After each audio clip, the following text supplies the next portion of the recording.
Hey there, kids. This is Grandpa Hando, and you're listening to Lord Reverend Klingon High Commander Rear Admiral Ken Reed and that poof-head Afro samurai-looking punk Doc Dead. Get a haircut, you hippie!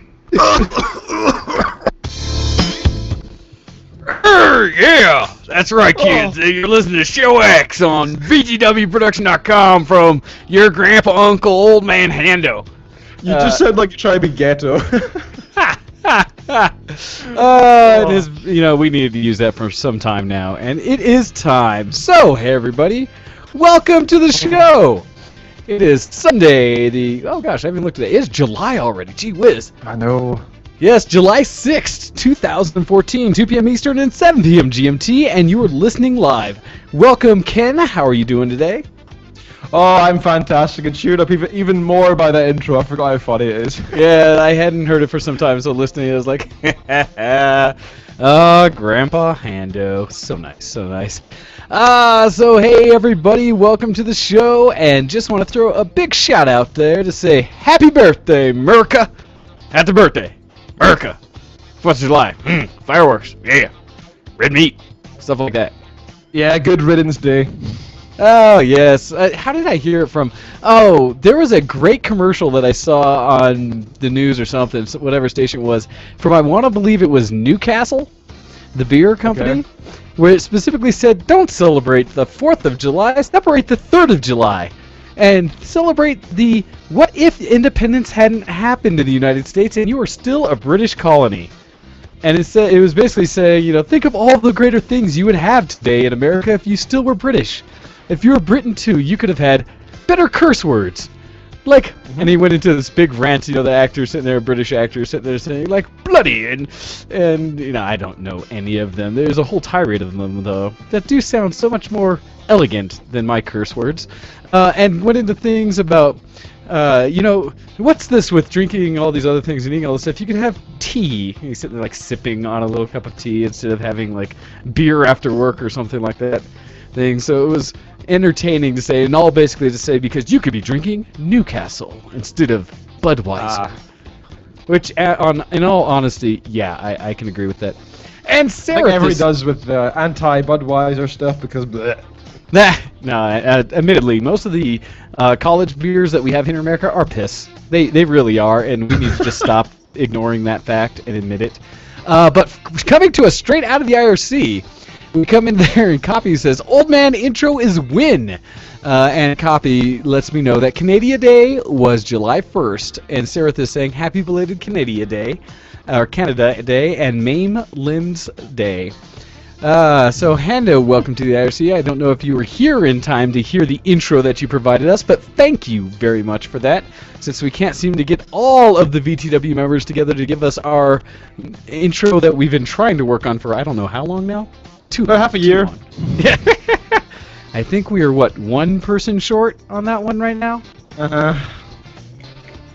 Not to call people out their Copy, but just saying, if we had the last little tidbits of people's voice, we could have a whole shiny new intro for the show.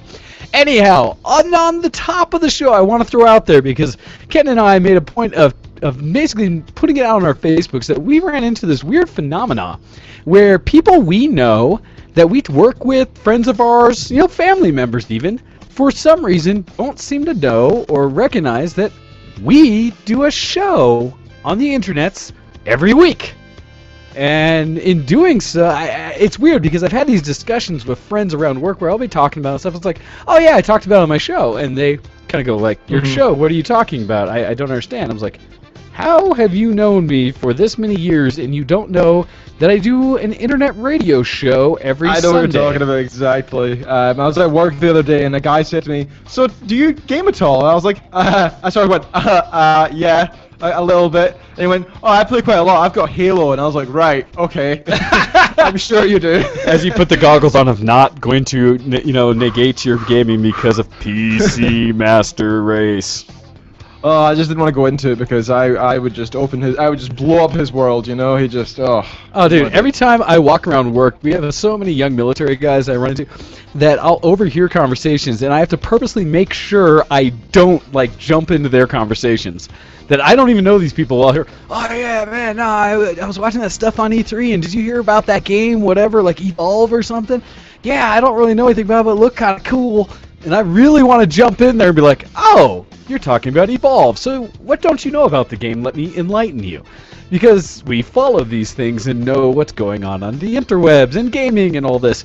But it just feels weird for me to be like, let me assert myself over into this conversation with people I have no idea who you are. But it's even more weird, though, that it's people that we work with that know us. You know, I have friends that have known me for years and years, probably almost on the range of a decade, who didn't realize that we do a radio show together. We've put hundreds and hundreds of hours into, for some reason, recording ourselves talk about shit for weeks. Because weeks we are some narcissistic bastards, we are. We love That's right. ourselves.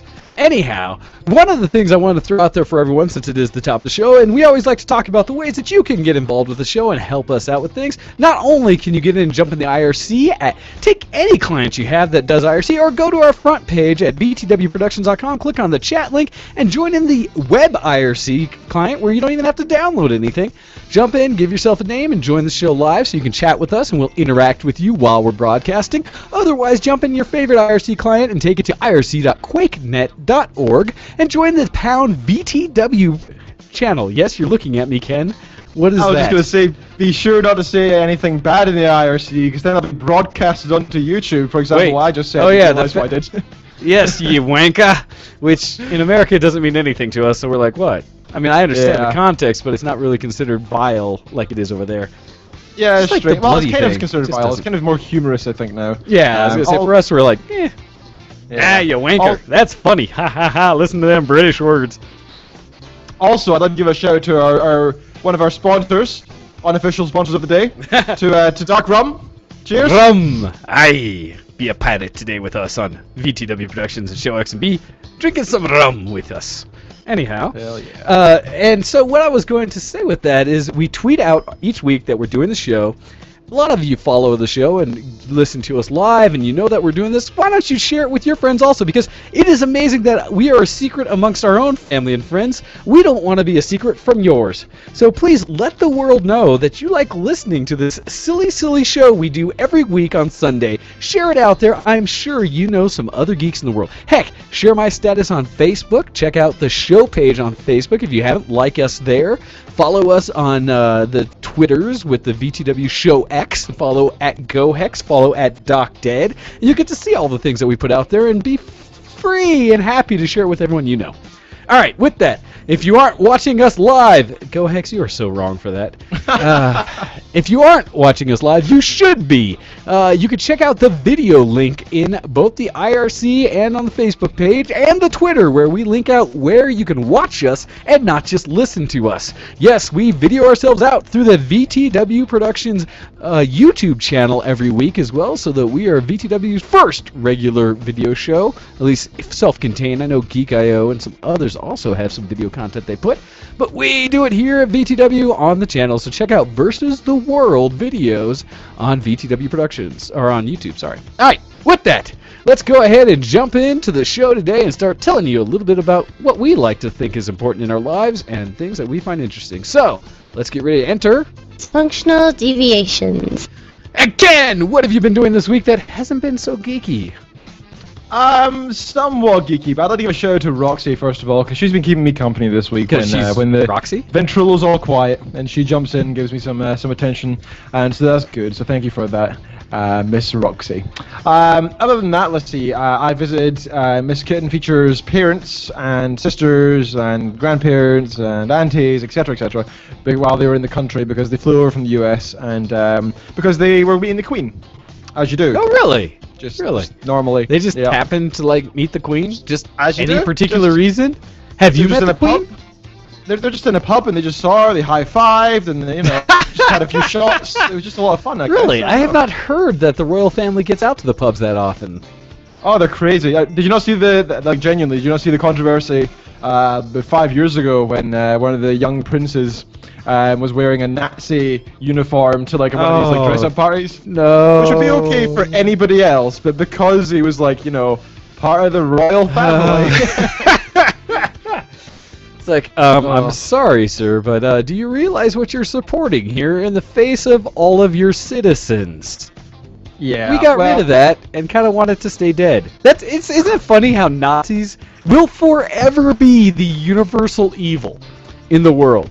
No matter what else happens, there's no other group like the Nazis. Across the world, it is like you can always say Nazis equal evil. Done.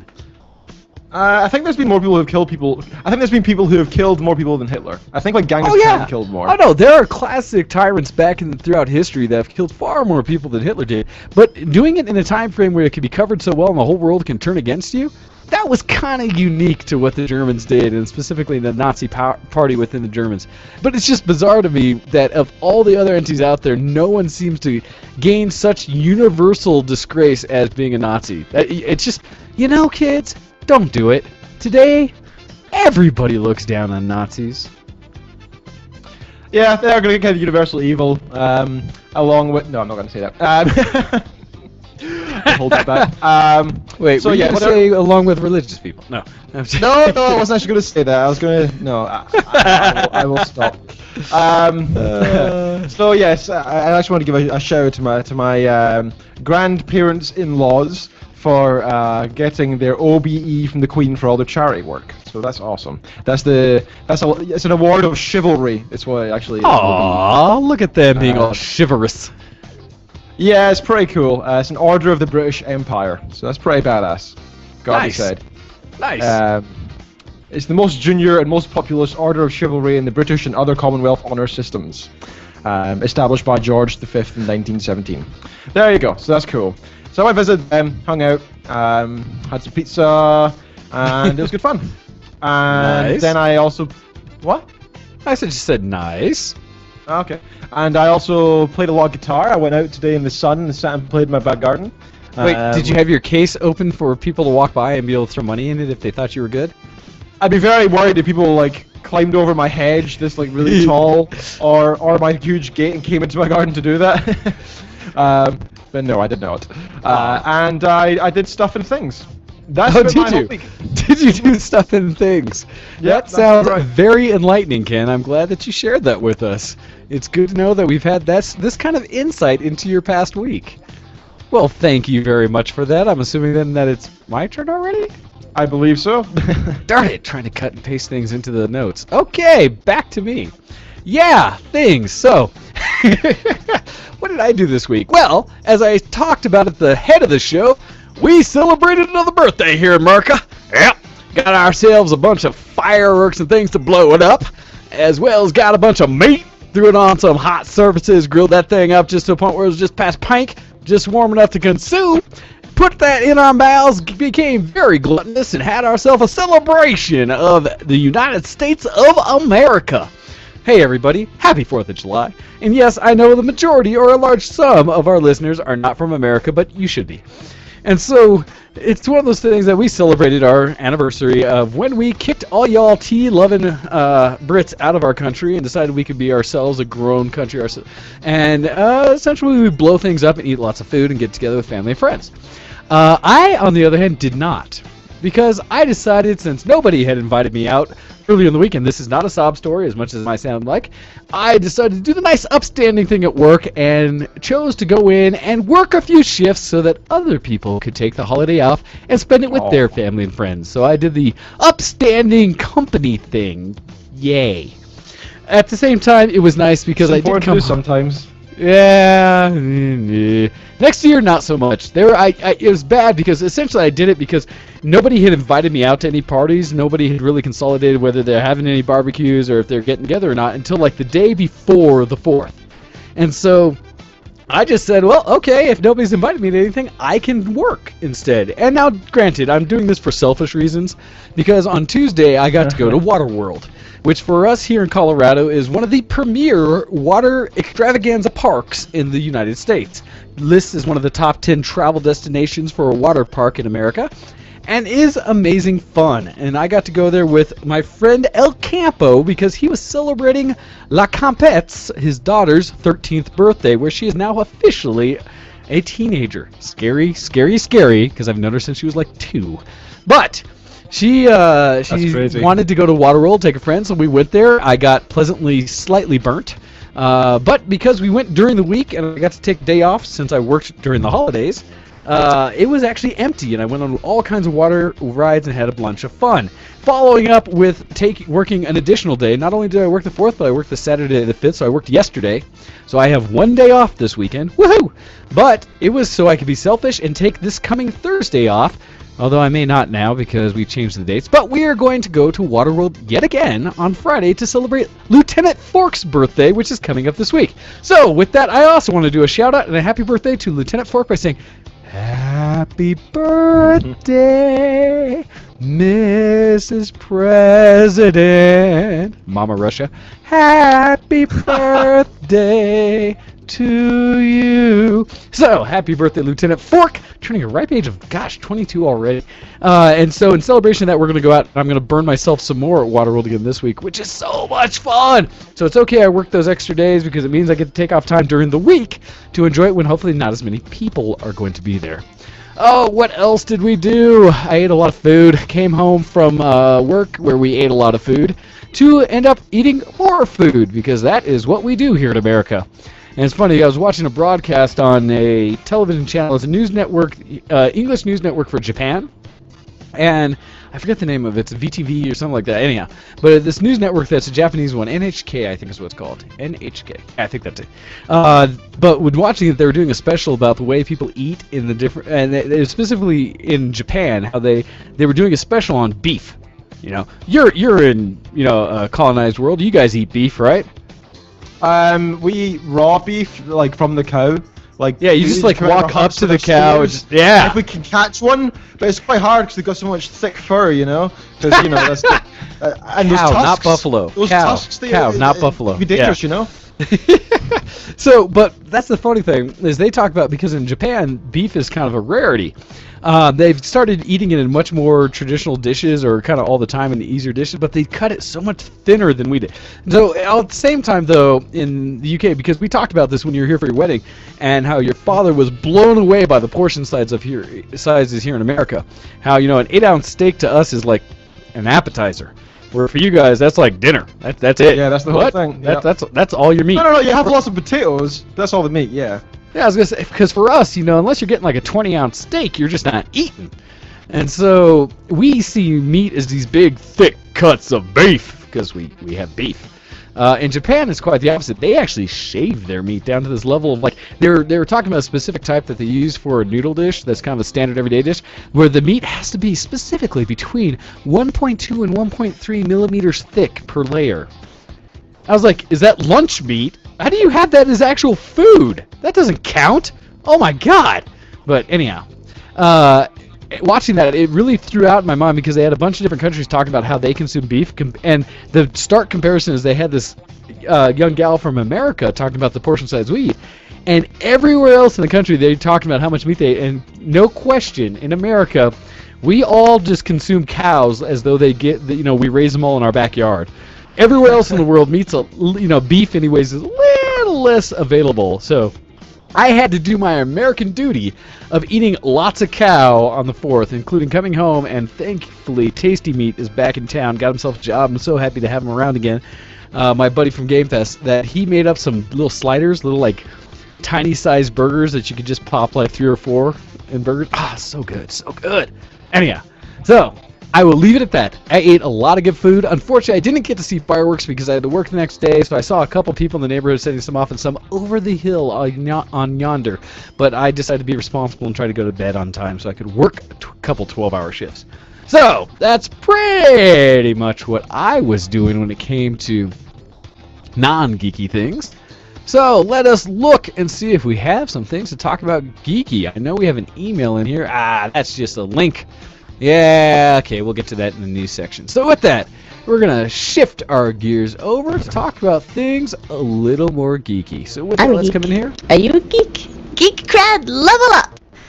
Hey! Alright, Ken, we're going to talk about some geek cred. I do want to throw a shout out to both Hendo and Kuro, who are in the video wall joining us. Although we have a lot of, as we're speaking about meat, a lot of meat in the video wall. What happened to the ladies, Roxy and Copy? You don't want to let us see you today. So sad. I know, they're being awful shy. I think it's because all the guys have a drink in their hand and they haven't, so they're just like, uh-oh. Yeah, I know Copy can't These because she's got to go work and stuff with little fishy lobster things. Although, so, I don't know. I don't think she's allowed to drink prior to that. Roxy, on the other hand, I don't think you have an excuse. Roxy. Video wall. Roxy. Now. Anyhow, Get in Ken, the video, Roxy. what have you been doing that's a little more geeky this week? And by the way, we're sneaking through this because we have a lot of news that we skipped last week because we were so narcissistic we only talked about ourselves. Yes. Yeah. I feel like I've done nothing this week. It's absolutely flown by. You are exciting! Like time always has been going fast. Time's been going fast for years now for me, I think. But this week, I don't know what happened. It disappeared. Just completely went away. Don't know what happened, but I have completed Tomb Raider. Completely early, in my opinion. I've completed it according to me, not according to the game itself, according to me. Because according to the game, I've only done 69%. Ah, yes. Well, have you done all of the hunting? Have you gathered all of the herbs? And have you found all of the little artifacts and caches out there, Ken? Tomb Raider is an extensive game. Content.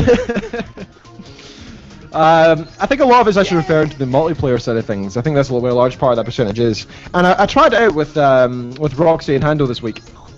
I would have played some multiplayer. I don't think I've touched the multiplayer on Tomb Raider. I was actually kind of surprised with how it works. The mechanics are quite interesting. I was expecting it to be just an FPS effectively, and that's it. What it turned out to be is it's like kind of like the main game mixed in with an FPS. With so other you can also people? like leave traps around the place. It's like the for people. first game it's like the regular game with other people. What?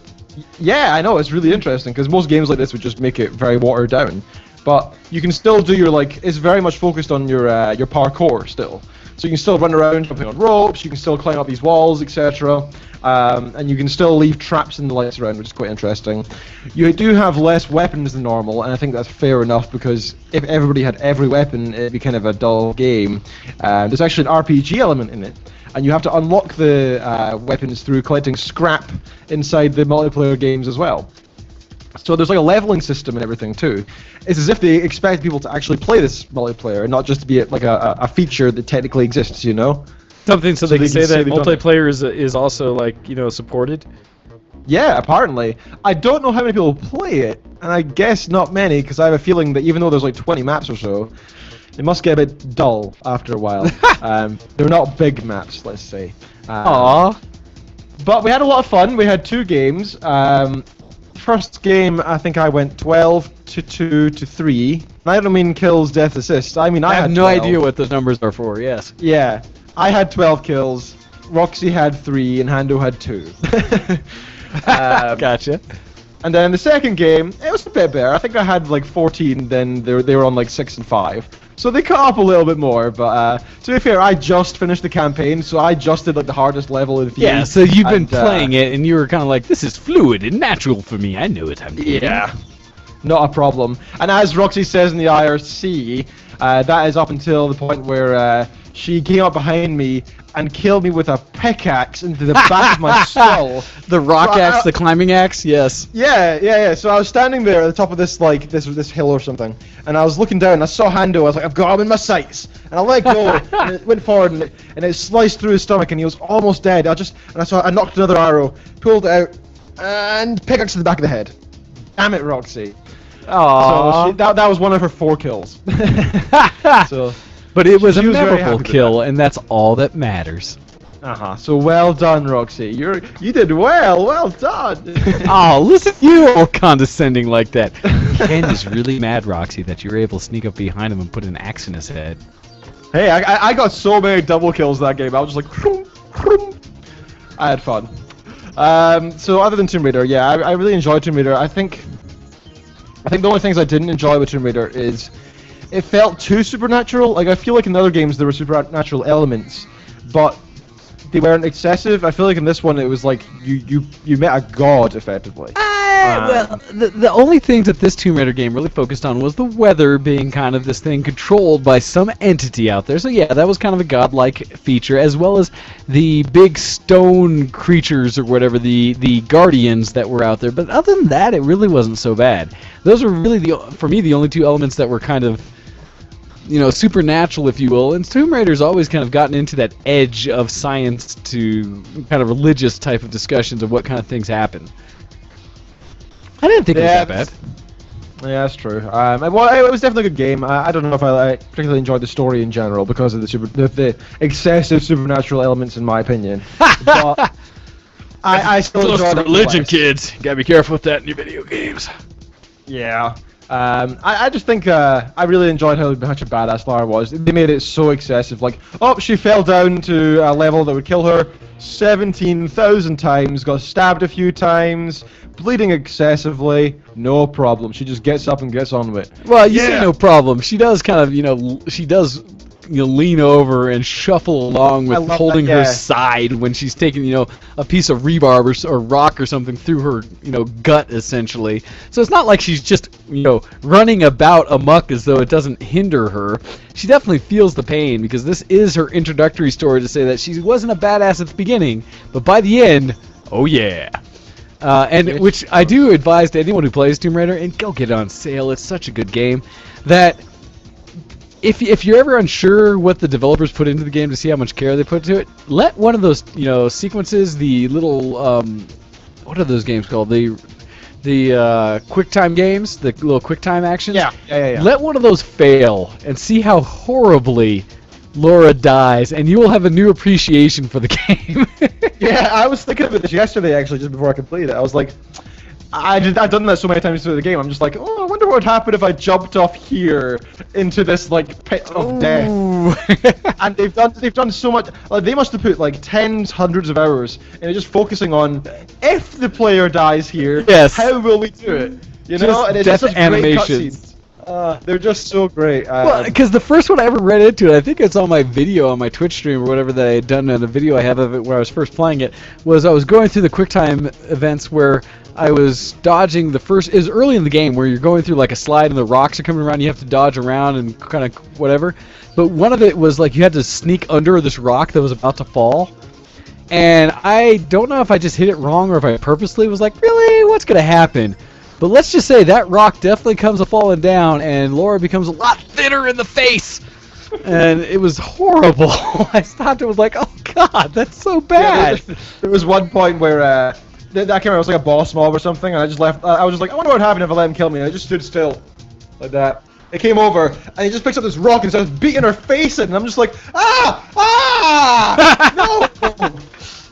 That? No! That's awesome.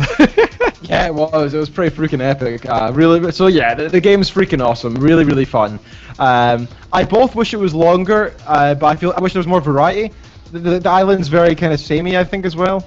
But well, yeah. I'm really nitpicking though. I mean, these are minor issues. But they do a good job with all the debris on the island, like the plane wreckage and the boat wreckage and things like that they build through it. Battleships and stuff. Oh, it's beautiful. Yeah, because you see also different times and eras that things came in. Because you'll have old galleons from back in the Crusader times, things, or not Crusader, but pirate time frames, stuff like that, and when people were first traveling the ocean, all the way to more modern planes and boats and things. Where I like the game. I think the atmosphere is really good, but I've always liked Tomb Raider, so that's just me. No, I agree. It's a freaking awesome game, man. It is so good, and I'd highly recommend it. I'd give it a good 9 out of 10, maybe 8.5, but very good. Nice. Really enjoyed it. So I've also been playing some Minecraft for the first time in a while. Now, question: have you been playing on the VTW Minecraft server?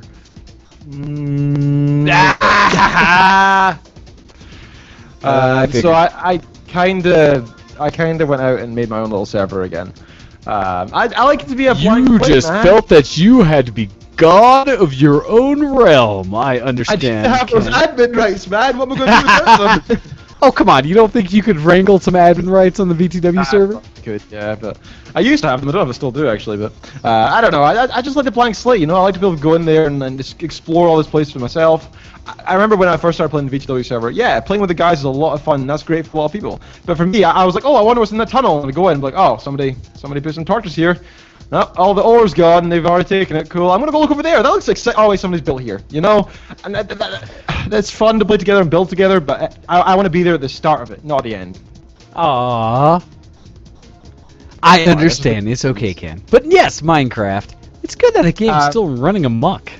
The thing is, so it's fun to be able to build and explore and do the silliness in just a little 8-bit looking world. Yeah. Let me actually. I'll tell you what I'll do. Uh-oh. I'll show you guys what I've done. So anybody who's watching in the video wall can actually see our little server here. So I've got a little church over there. Yeah, so not the video wall, but if you're watching the video stream of the show, Ken is sharing his experience in Minecraft. Because Ken totally doesn't play games during the show. He's professional like that. I would never do that. So for some reason I felt like naming all of my animals by their scientific names. So here are some Gallus domesticus. Wait, I wonder if I've got a drop-in for that. I really need one that... Oh, I know what drop-in I need to end up getting. I don't have one for this one, but essentially what I'd be like... Nerd! Yeah, there's my Ovius Aries and so on. And the thing I was most impressed with, and I spent far too much time doing, I made a mine shaft that just goes on for pretty much forever. I don't know why I did it, but I just thought it was the best idea ever. So I made this go down to the bottom of the earth, and then it goes on for like, I don't know, like 2,000 blocks, just all along, non-stop. What are you doing?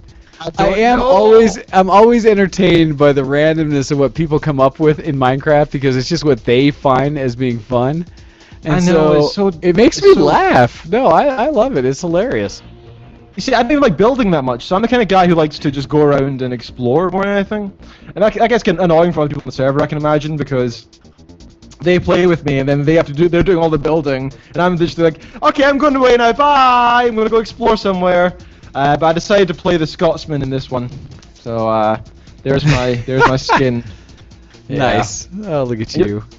You also see I've got a nice texture pack in, which makes the sun look cool, although I don't see it anywhere. It totally looks cool if you can see it. No, you mean it takes it from being? No, it takes it from being the regular like 9-pixel square that is the big sun in Minecraft. You're killing the ambiance, Ken. What are you doing trying to make it look like a real sun? I was trying to make it nighttime. I don't know what I should put in numbers. Damn it! Wait. So as you talk about this, I do want to throw a shout out to a friend of the show, Presley Alexander, who talks in her YouTube channel, Act Out Games, because she did an episode, which I'm going to include in the show notes, of her looking through Minecraft, where she does a Doctor Who version. It's her own world she's built, much like you, Ken. And in doing so, she's focused on Doctor Who elements, where she has like all these animals and stuff that she named characters, where you named by their scientific names, she named from episodes or different characters in Doctor Who, as well as some other kinds of anime and cartoons and things she's enjoyed. So I'm going to link that in the IRC for people to check out after the show, because we love Presley. She does such good things, but also another Minecraft thing. That is cool. And yeah, there was the moon up there as well. Finally managed to make it nighttime, so it's nice just having something that's not just a big block in the game. At least the sky looks a little bit nicer than usual. But that's so not Minecraft. What are you doing? No, I can't say anything. I love modding games and making them prettier, so that's all good. Okay, that's all I'll show though. I'll stop playing games during the show much anyway for now until I stop sharing, then I'll start playing again. That's all right. I'm just happy that you were able to figure out your mini cams and start playing like professional stuff like I try to do. So good job, sir. Thank you. So yeah, we played Minecraft. We've been enjoying that. I go through sprees of it. I don't know what it is. I think everybody does with some games. Like I go back to it once in a while, spend like a week constantly playing it, put like 50 hours into it, and then I'm done, and I stop again. I also bought some stuff in LOL. Oh, what kind of LOL stuff did you buy other than buying stuff for copy? Because everybody needs to buy stuff for copy. I finally picked up my Arcade Hecarim skin. So I can finally be a You can look like a happy rainbow pony. I'm gonna troll the hell out of everybody whenever we play this. By the way, I don't. Not So like you don't really know, need to I'm make a getting that. macro that just like puts the lyrics to the intro song for My Little Pony on whenever you run out Pretty there. much. That I'm basically just gonna, like, goes, it's gonna be My all in Little caps as well. Pony, My Little Pony. Make me do it to like a death one. No. It just has to be. It has to be to the regular song. My Little Pony. Come on, man. That would be the total way to do any trolling with, arcade Heckram, because Yeah, that is that's true. such a manly skin. But I'm not gonna do it to the enemy team. I'm gonna do it to the VTW people who are in my team with me. That's horrible. They need See, to the be great all thing- chat. The great thing about my keyboard here, I don't know if you can see, is it's got these function keys to the left and right of it. Yes, so I can which assign you can things to assign. these. I've been so tempted to do that. I have some on my keyboard as well. I've just never done that. And that was honestly the thing I was going to do when I played regular competitive League of Legends. I was always going to put it up for Tarek because I played him main as support for a long time. So I was going to do more than just, rubies or, whatever, and all sapphires or, all the regular gay stuff he says anyways, which not an affront on it, he just really is. And so I would totally put all these macros and they'd be like, hey everybody, have you seen my magical pink armor?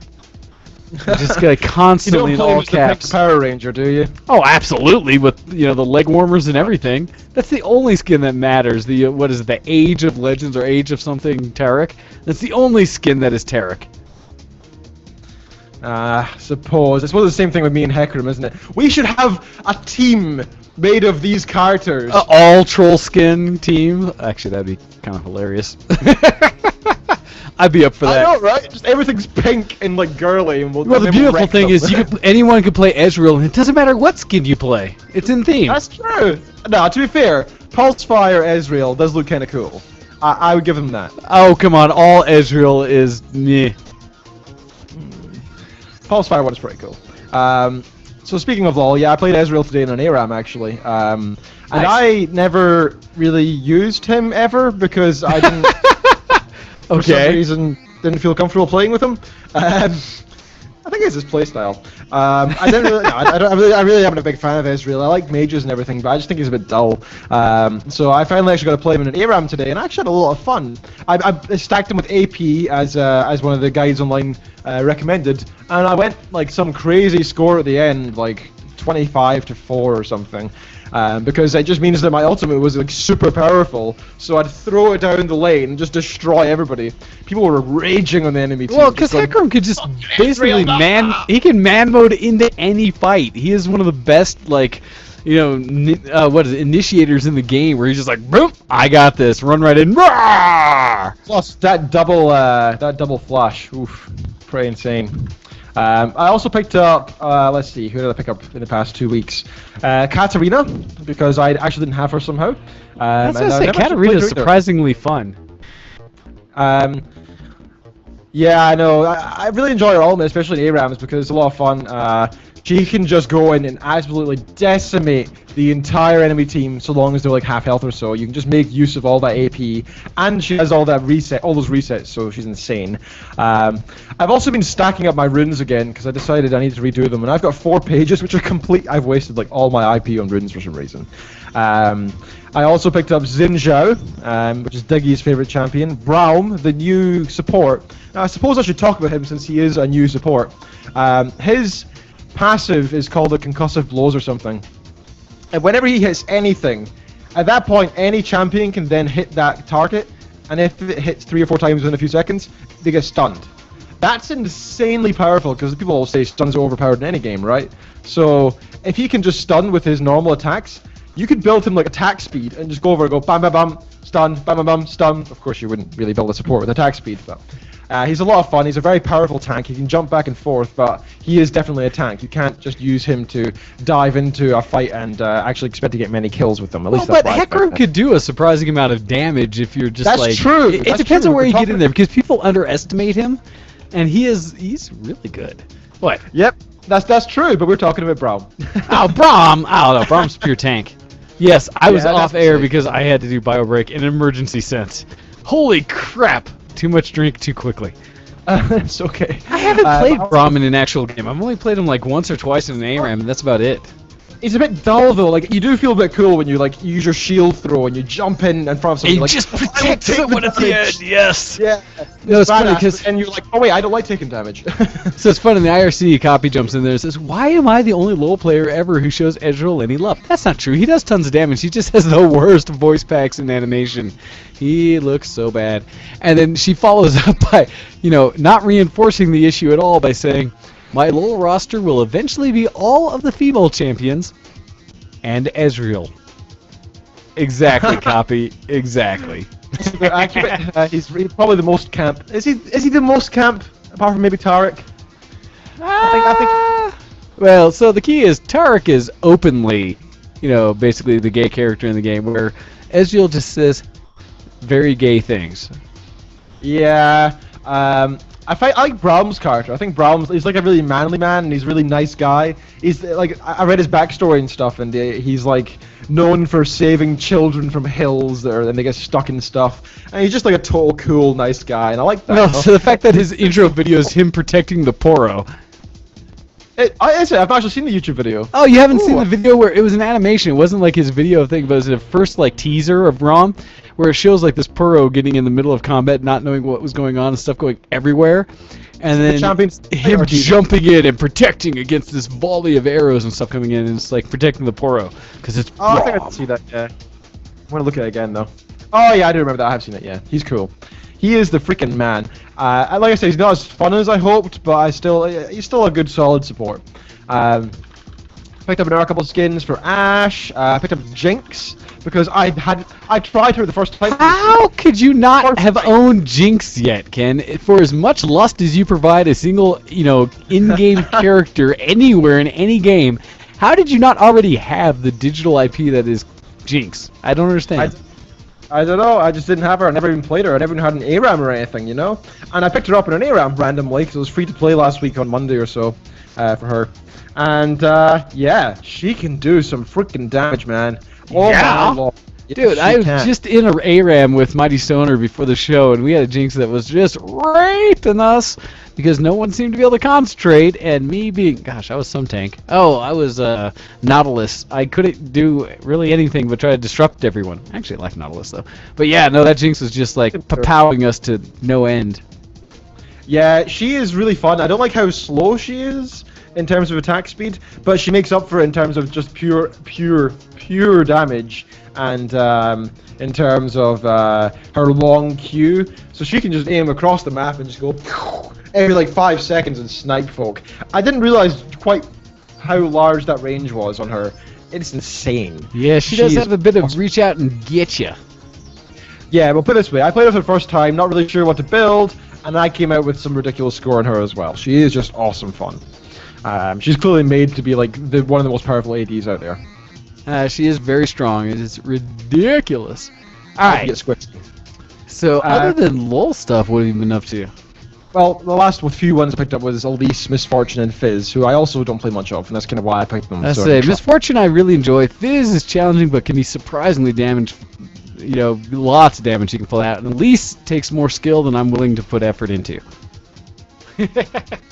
Yeah, I've never played Elise, but well, not supposed to lie. I played her like in ARAM once, and she wasn't that much fun. But I don't know. These are the kind of guys I need to try out more to really appreciate. I don't think you can say if somebody's good or not until you played like 10 games with them at least, because then you'll know what it's like to play with them in all situations, good games, bad games, different roles, etc. So yeah, other than LoL, I picked up Crysis as well on Steam. Hey, Crysis is such a classic. Now, which version of Crysis did you end up with? Oh, the original Crysis. There's the plain old original Crysis. The original's good. Oh yeah, I played it back in the day, and back then I was blown away by how beautiful it was, as everybody was. It still is actually, which is scary. I played it today, and I was like, it's not the best graphics I've seen anymore, but it's still not. It's not like it's made how many years ago? 7 years ago. That's good. 4, 3, 7. I had to work out.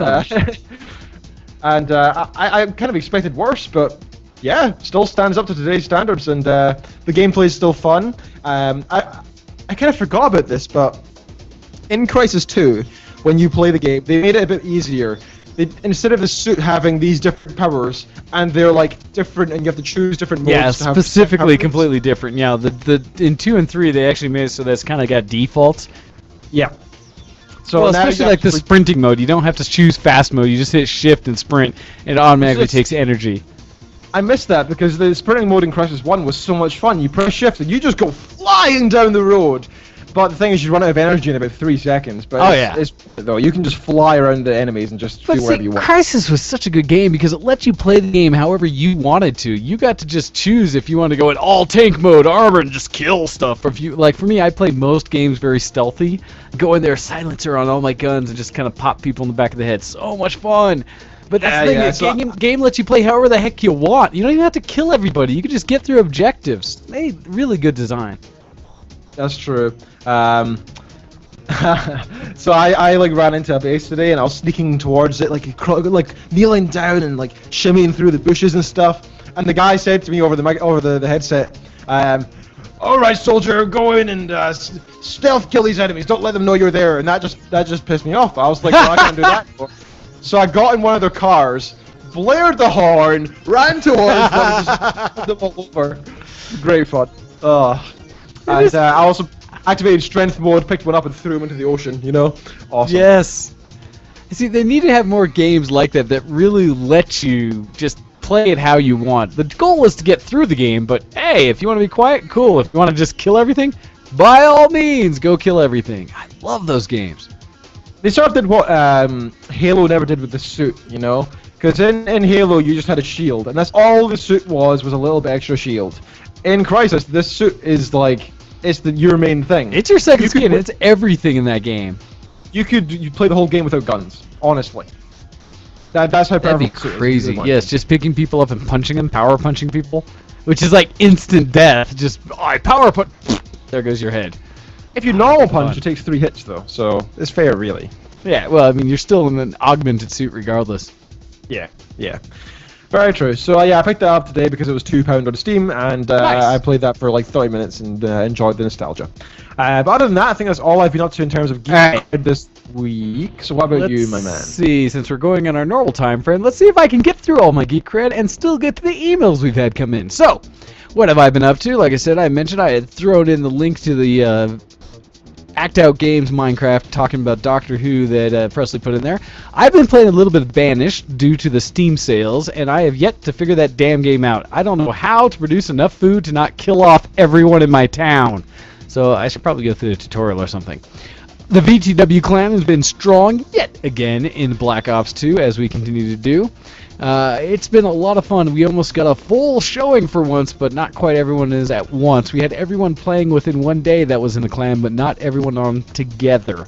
But still, when VTW gets on there, we tend to wreck stuff on Black Ops. If you haven't seen what Paz puts up for numbers and how he just pisses people off, you should check it out there. Although, Paz, I gotta warn you, I did run into, what was the BSE clan, I believe, or BSA, and they were pretty consistently whooping my arse. And it's funny to finally be on that other end where you see other people calling someone a hacker, like every map, and I'm like, you know, I'm not gonna jump in on that train because I play with people that get called hackers constantly. So I'm just gonna say that guy's probably really good and plays more than me because I really don't play much and still do okay.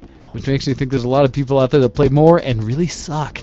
I have been playing some LoL, Have you barely. played LoL? We know that exists. That Well, behavior. ARAMs, again, I play ARAMs. I only get suckered into normal games when you make me do it on like gaming nights and stuff. And I look down and I'm like, what? That's not an ARAM? Crap, I don't know what to do now. Other than that, I watched some anime this week, which everybody watch anime. I'm getting prepared for Nandescon, and so with my next cosplay that's going to be coming through, for people who haven't seen, you can go back on my Flickr page and check out on DocDead on Flickr and see some of my cosplay in the past. I know Roxy just recently saw it, and yes, I think Paz is BSD. And Roxy said she was quite happy with my cosplay, although I think I still have so much stuff I can improve. But researching my next one, I watched and just finished today the last episode of Samurai Champloo. And because I'm going to try at the moment to be Mugen, one of the main characters from that anime, for the next con I go to. Although I might cheat and just buy the outfits versus making them because I think it's honestly going to be cheaper if I just buy pre-made ones. I don't know. We'll see. Other than that, I also caught the first episode of the new Sailor Moon Crystal. Hey everybody, Sailor Moon has been rebooted! and they're doing a version of the show, an anime that is much closer to the original manga, so it should be way cooler this time. Check it out. I saw it on Crunchyroll. I don't have the premium account though, so I could only watch the first episode, which is all that's out, but there's another one that came out recently, which is the second season, although I think it's officially third season, of Sword Art Online, but I can't watch that yet. I'm so disappointed. And the final thing I need to bring up about my geek cred for the week is 3D printing.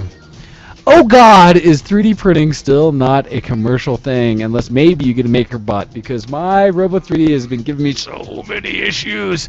It could be because I got a bunch of filament from Monoprice, which is cheap filament, and maybe it's not consistent, and therefore it melts differently, and it causes me to get jammed printer heads and such. But I finally upgraded to my E3D hot end, the version 6.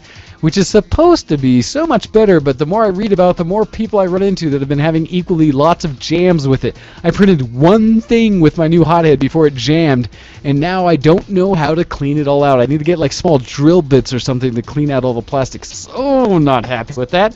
And so my 3D printer is still down for anyone who is keeping tabs. That is just, oh, you poor man. For $100 hot end, that should just be amazing. It's giving me so much crap. So yeah, I'm not feeling as geeky as I could because so many of my little projects are stuck with that. Other things have happened. I tried to create some better lighting in the studio today, so in my office. I changed out my bulbs with some daylight LEDs, so hopefully the color is a little more consistent in the room today. Although the lamp I had gotten, which was supposed to do this nice diffusion because it had all these multiple lights throughout the length of it, died.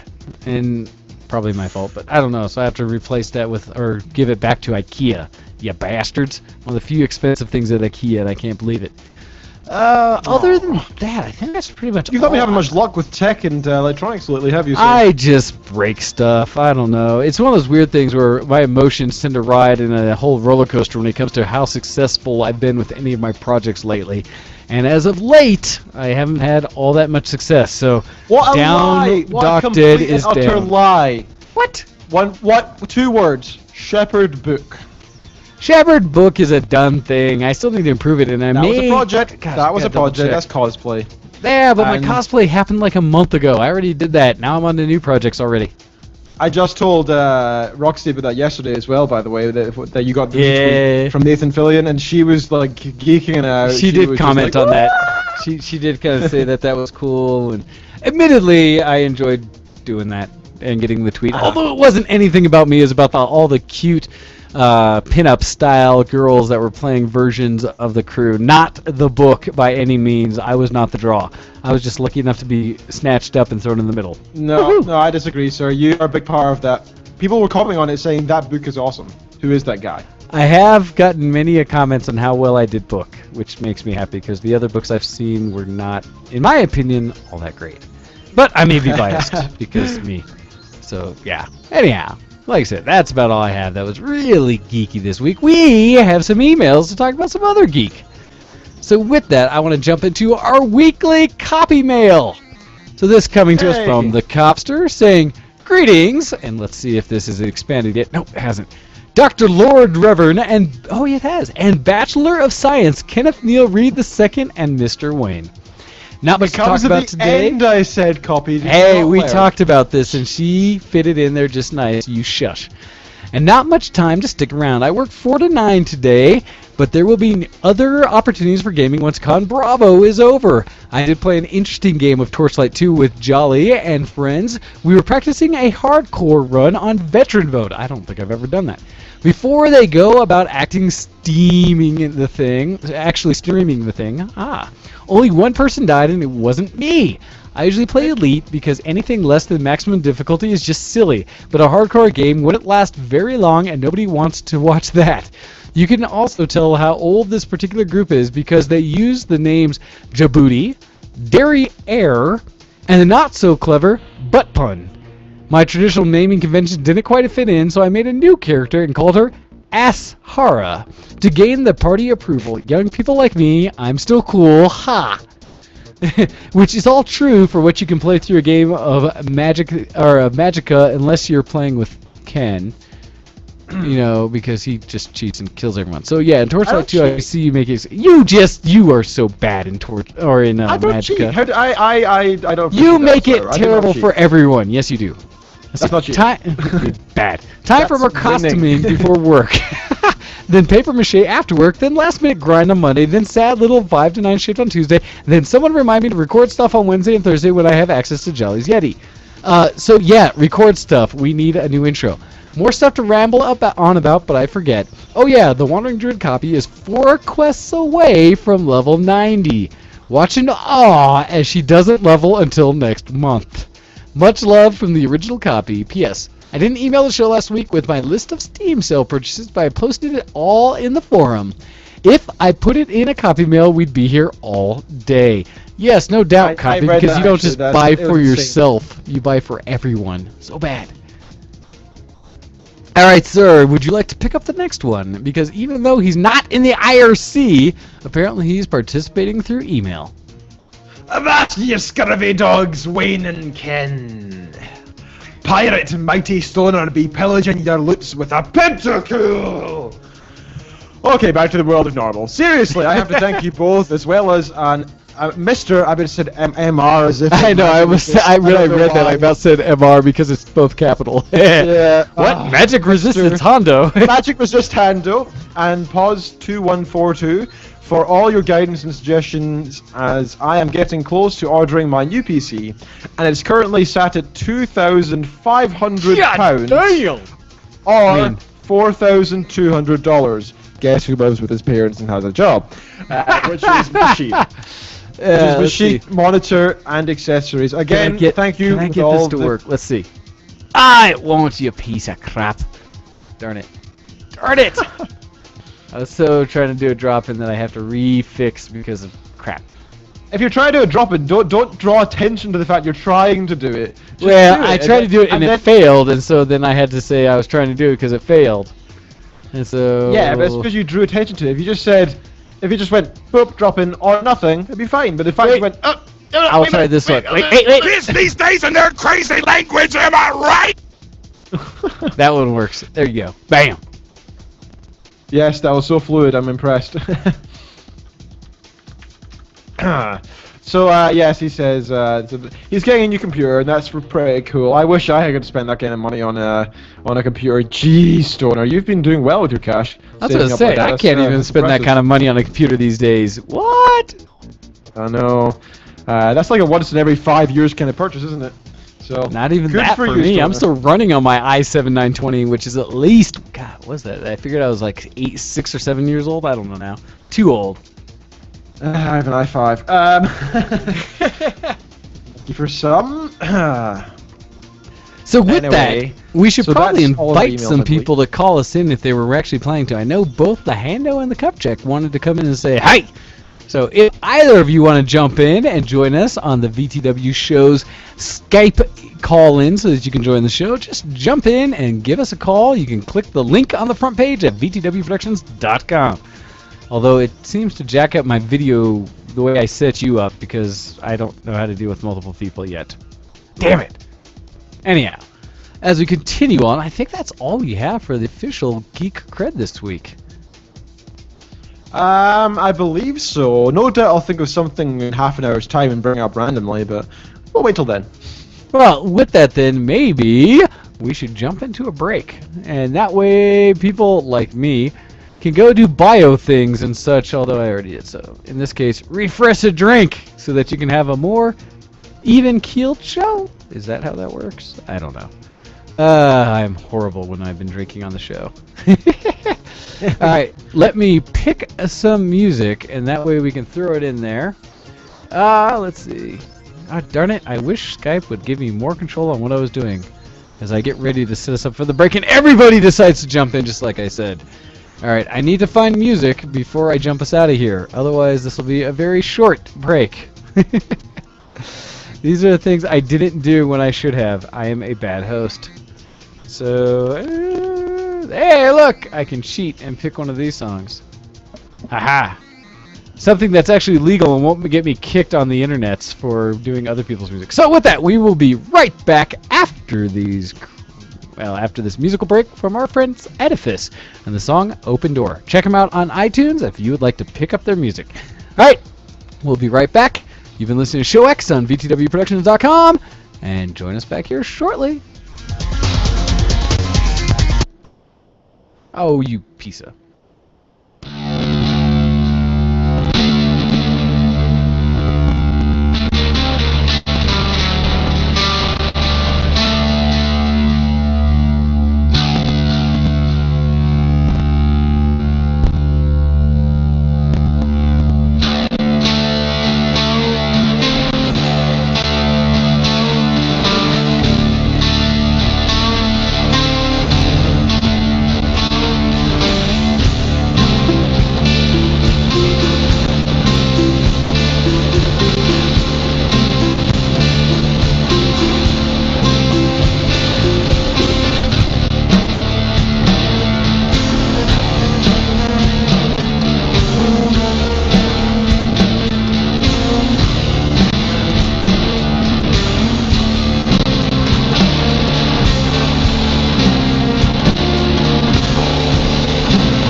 Hey, this is John DiMaggio. You're listening to VTWProductions.com. So don't stop listening.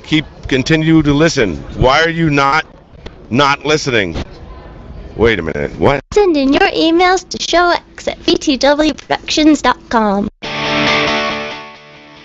All right, everybody, and welcome back to Show X, as Copy said there on VTWProductions.com.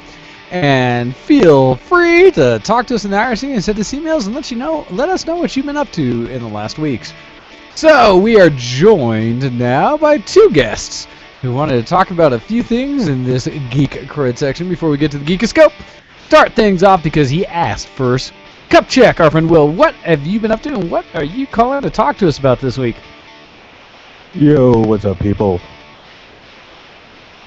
Hello? Hello. Yes, we hear you just fine. Okay. Well, first things first. I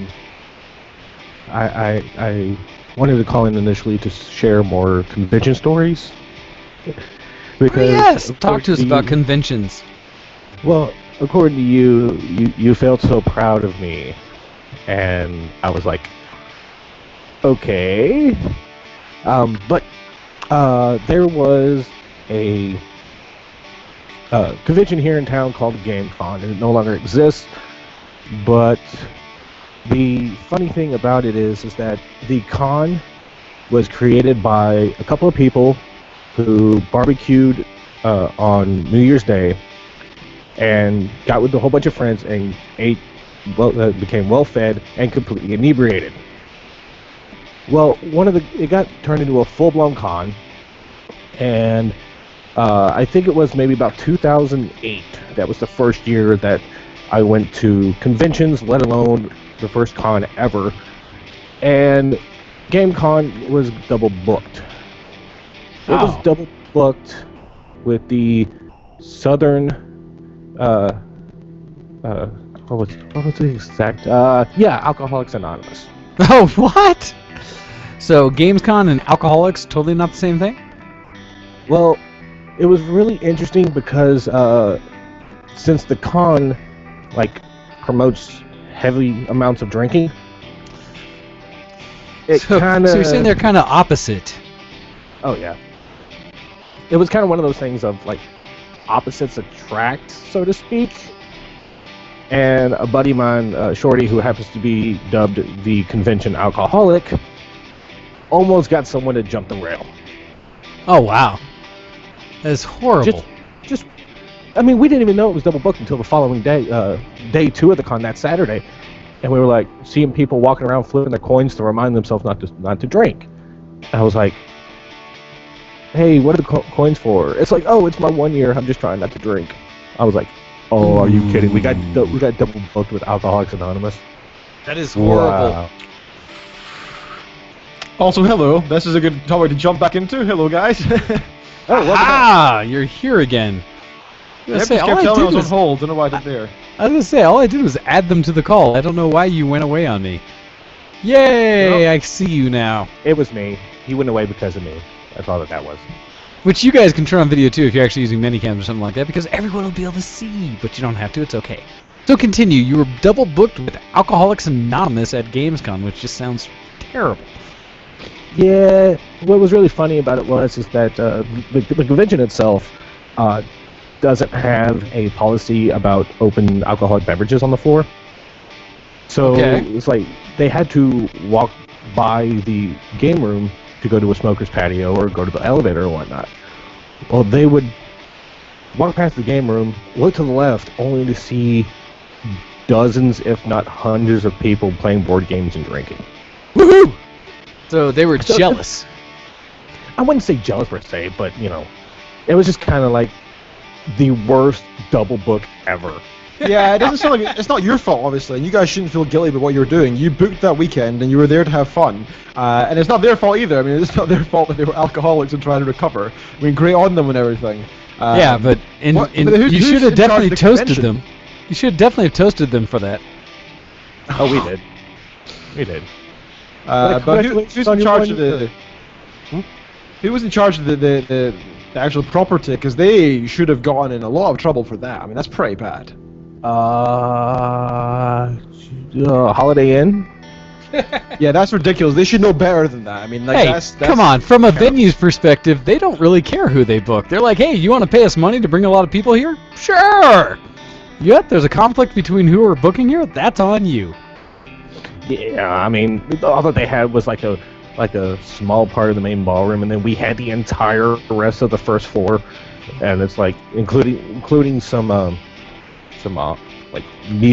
office meetings. They had a couple of those kind of rooms scattered around the first floor, and we took the entire thing over. It's Nice. they couldn't go anywhere without seeing us, and Oh, come on. That's Right. every con I go to. When I was at DCC this just recently, we were all over downtown, let alone just the convention hall. oh yeah. It reminds me of a drunk zombie that I walked past once. It was really entertaining. Well, all right. Let me set this up for you. The drunk zombie in question was a part of a yearly tradition here in Memphis, and it's the Memphis Zombie Walk. Ah, right. We got rained out this year, but the year before it was just perfect weather. So we go down and get made up and whatnot. I'm dumping fake blood all over myself like you wouldn't believe. So I'm doused from head to toe. Oh yeah, been there. And as we're walking, we realize that one of the fellow zombies was drinking and becoming under the influence while he's walking down the streets of downtown Memphis. Ah, so he's properly stumbling at this point. Exactly. What's really interesting about it is, guess where we stopped at? Police department? Hospital. Oddly enough, we stopped in front of the police precinct on Beale Street. Ha ha ha! Nice. Ooh. So he was tagged even before he officially got, to the end game, so to speak. Oh, what's another con story? I can't think of anything off the top of my head, but I do happen to have a really awesome story to close with. Okay. Okay. All right, the Pokemon U.S. Nationals are currently being streamed. Yes. I think it's over, but Twitch. yesterday they started doing their live stream on the Pokemon Twitch TV page. So, what do I spy with my little eye is a local Pokemon judge who happens to be a really good friend of mine. So I screen cap the stream, post it to Facebook, tag him in it, and maybe about 10 minutes later, you see him pull out his phone on the stream in between games Oh. to figure out what the hell is going on. Yes, all the pings he's getting from his pocket at that point. Exactly.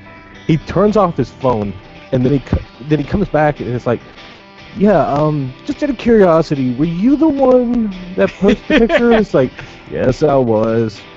And it's like, it got like 50 likes, 75 comments by the time game 1 was completely over. Nice. So it was blowing the hell out of his phone. So I kind of told a friend of mine. He's in Indy right now, and I'm currently home watching him, feeling jealous that he's there and I'm not. Yeah, I know that feeling. Everyone I know out at Anime Expo this last week. Arrgh.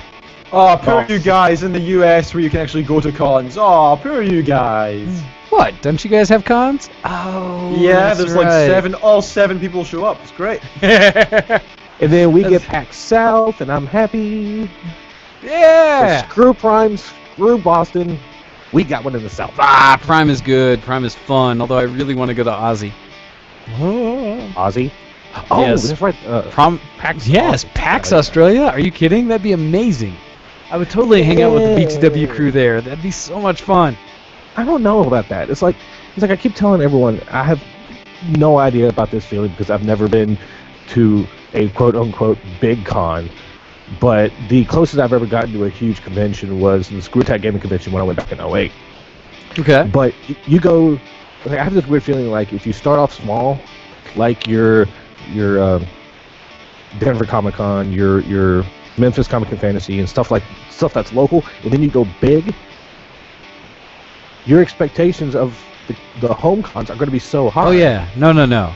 Once you go big, you never want to go back. That's what she said. Oh yeah. Giggity giggity. Oh yeah. Anyway. Yeah, now there's some truth to that. There's a fear I have of ever going to San Diego Comic-Con or even to Dragon Con, which I'm not going to this year, that afterwards I'd just be like, oh, my little indie K, it's so cute.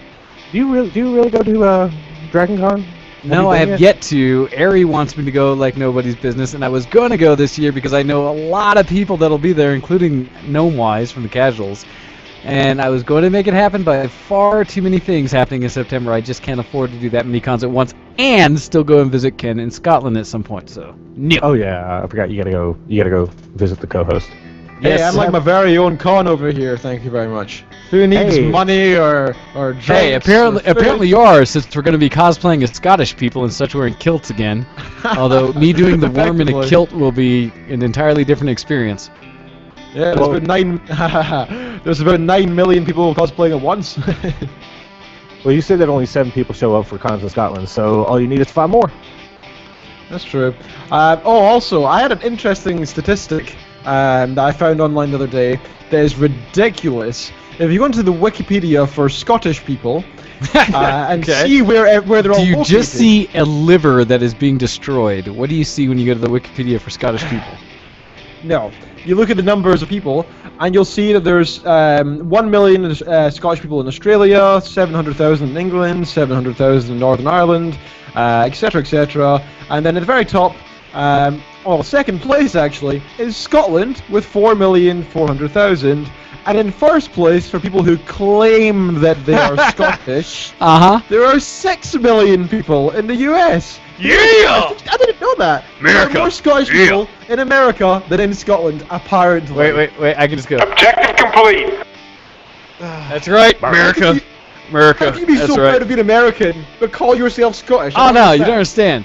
Nobody in America says they're American. They all say they're whatever nationality their parents came from or ancestors at some point. It's only when we have like the 4th and stuff that we're all like, yeah, America, blow stuff up. Every other time it's like, no, I am British American. No, I am Japanese American. No, I am Chinese American. It's like, shut up, you're American. Yeah, if you're born in America, you're American. Just like I have a friend who was born in New Zealand, raised in Scotland for 19 years. He's still from New Zealand. Doesn't change anything. Still a guinea. Yep, nothing's changed however it there. is. And I'm still a Scot. Even if I lived in the US for the next 50 years, I'd still be Scottish, and that wouldn't change. In the eyes of the law, and on the eyes of normal, sane people. In America, we like to claim things older than we are. Ridiculous. So when have you claimed that you're actually sane? I'm sure I did once when I was drunk. Nice. Good enough, sir. Good enough. So, Mr. Cupcheck/Will, do you have anything else you want to throw at us that was talking about your con stores, or shall we move on to what Hando wants to let us know about today?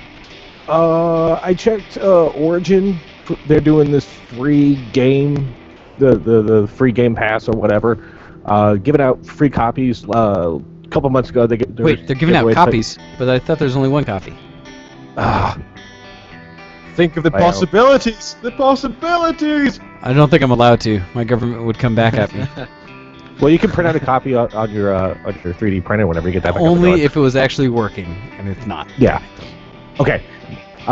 They started giving away Plants vs. Zombies through Origin. Ah, yes, Now- I has that.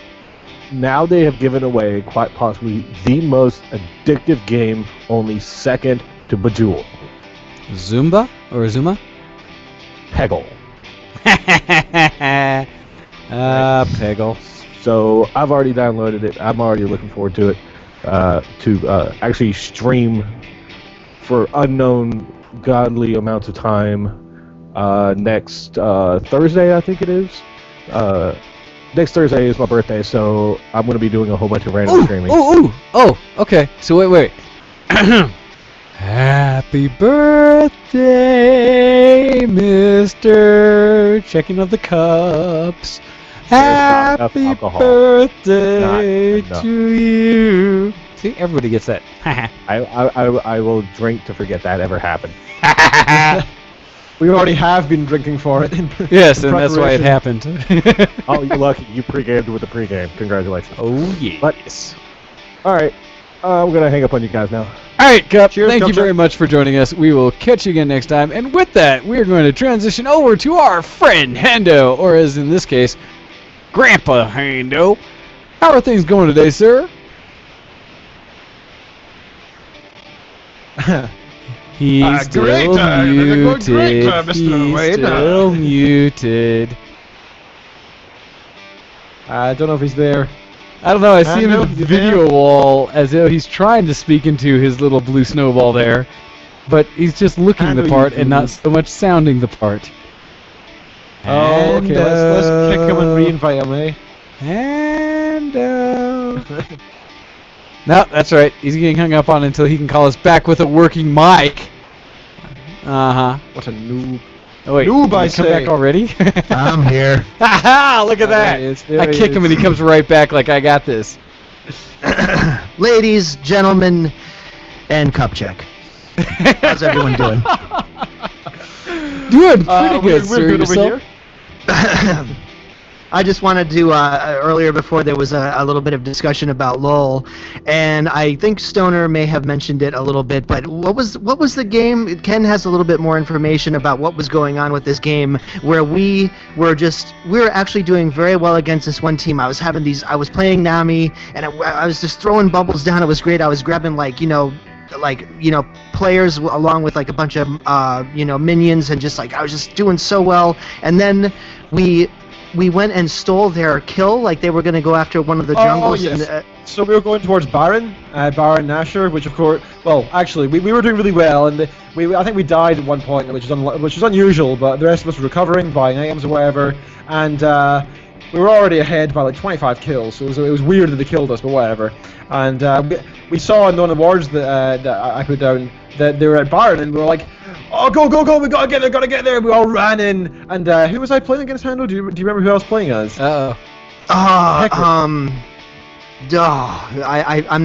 don't know enough about this. It was something you don't usually play. I mean, I don't know. Was it some kind of something with a T, right? Was it an ADC? I can't remember. Were you playing Tryndamere or something? Tryndamere, that's it. Weren't you playing Tryndamere that game? I was not playing Tryndamere, no. I've not played Tryndamere in months. I don't know who else playing, but was it a ranged guy? I don't know. Anyway, so let's just say it was Hecarim for story's sake. So I charged in. I do remember I was very fast. We all charged. I was a jungle, that's right. And we charged in, all of us. We went in from all around all sides. We dove in. I used my ult or something to get in there quick. On top of them, they all got feared in multiple ways, and everybody charged in from different ways, and they just got destroyed. I used my smite on the dragon, and boom, or the worm even, and boom. We got the kill. They were all dead. It was an ace, and we pushed in one. It was freaking epic. But but the thing was down to like one hair of a health, and then we just went and stole it from him, and you were like, oh, they must be so pissed off. Wait, was it actually Baron Nashor, or was it Dragon that you stole? That was Baron Nashor. Oh, that's the best. It's so nice you can get a steal in on Baron. Oh yeah, I remember what I said, because it was game change. I said this would be a game changer for them, and for us it was like why we won, because we got off them. Totally. Yeah, no, dude. Yeah. If you're able to wipe everybody while getting Baron from, that's pretty much going to give you the win if you're able to push properly, which it sounds like you guys did. Although, just because, Handa, you said that, it still got this stuck in mind. So for a moment, the background, because you're talking about all the things you were doing with your Nami there, and so it just made me think that the appropriate, it was a great game, man. The appropriate background music for this would be this. All of the bubbles for all of the Nami. Am I the one not getting this reference? Tiny bubbles.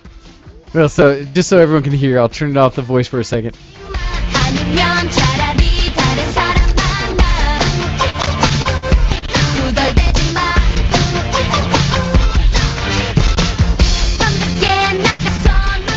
Aw, Ken's sitting there like, I have no idea. I don't know what you're doing here. That's alright, Ken. Just wait for it. It's ready. Ready? Here it comes.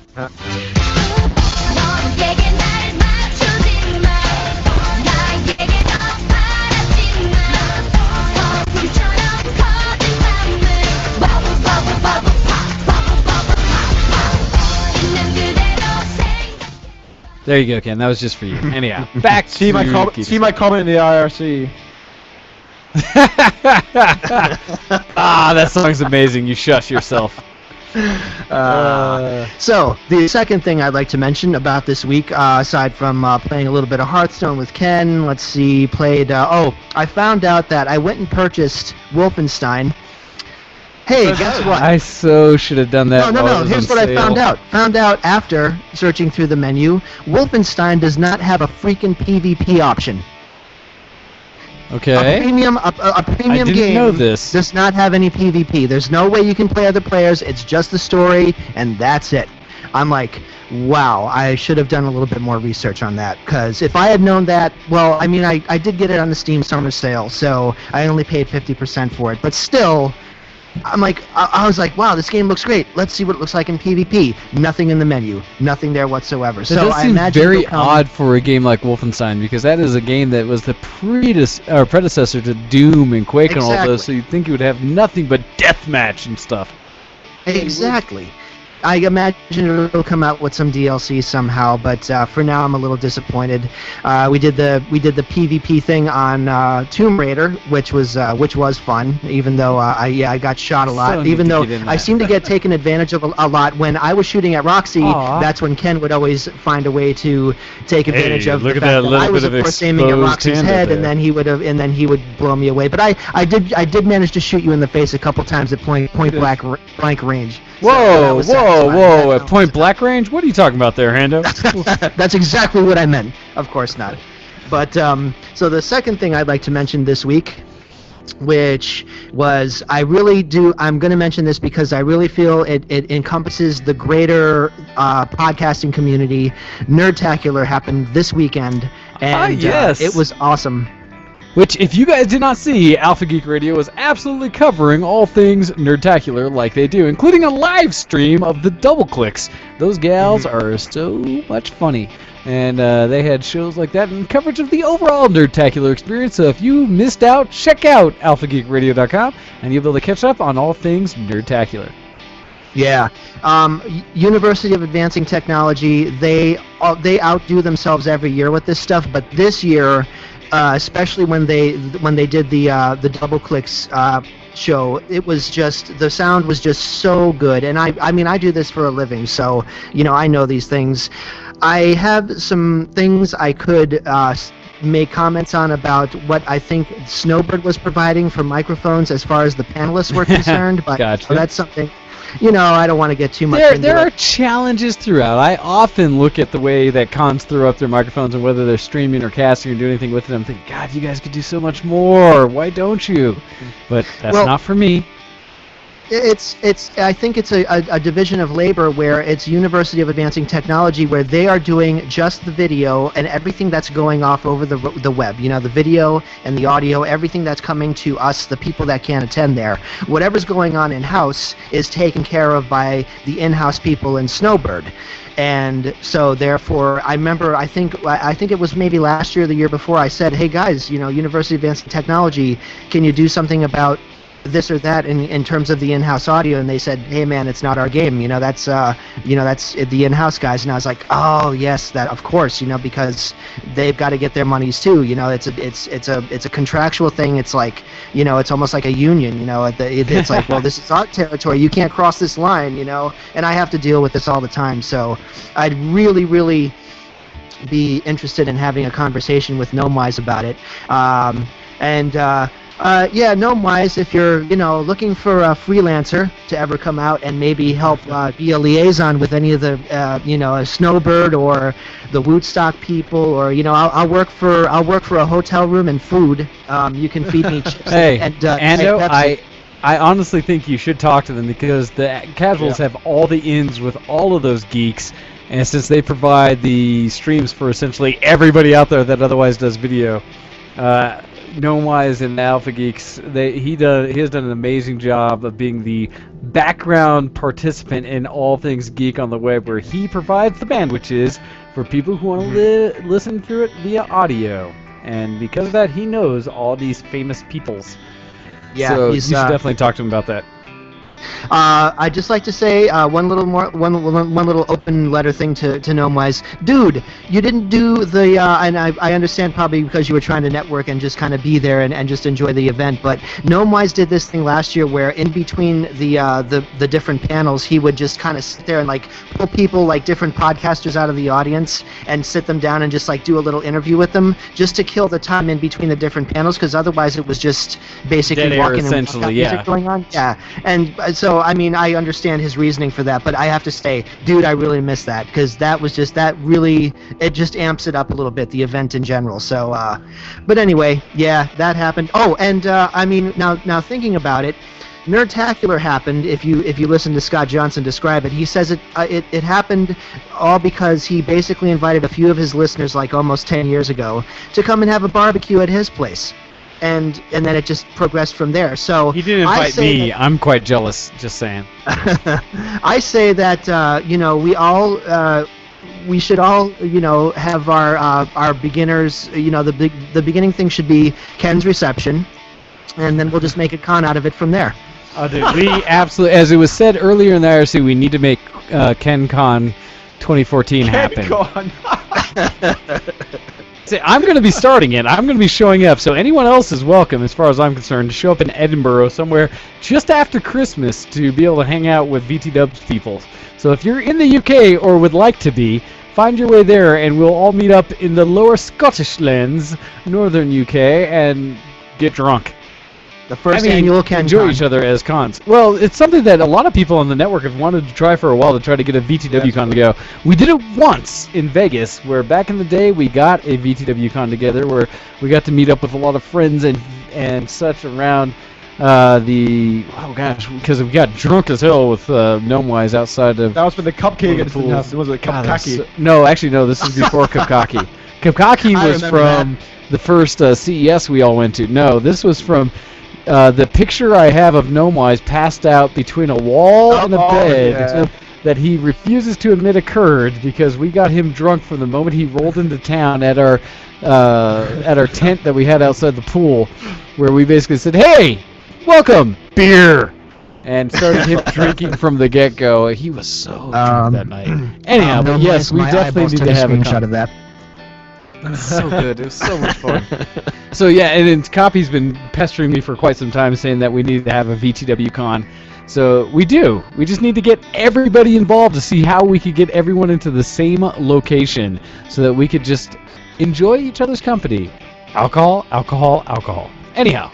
So yes, I'm going to start it with a short period, which is going to be alcohol, alcohol, alcohol. Hopefully this Christmas season with Ken in Scotland by going to KenCon 2014.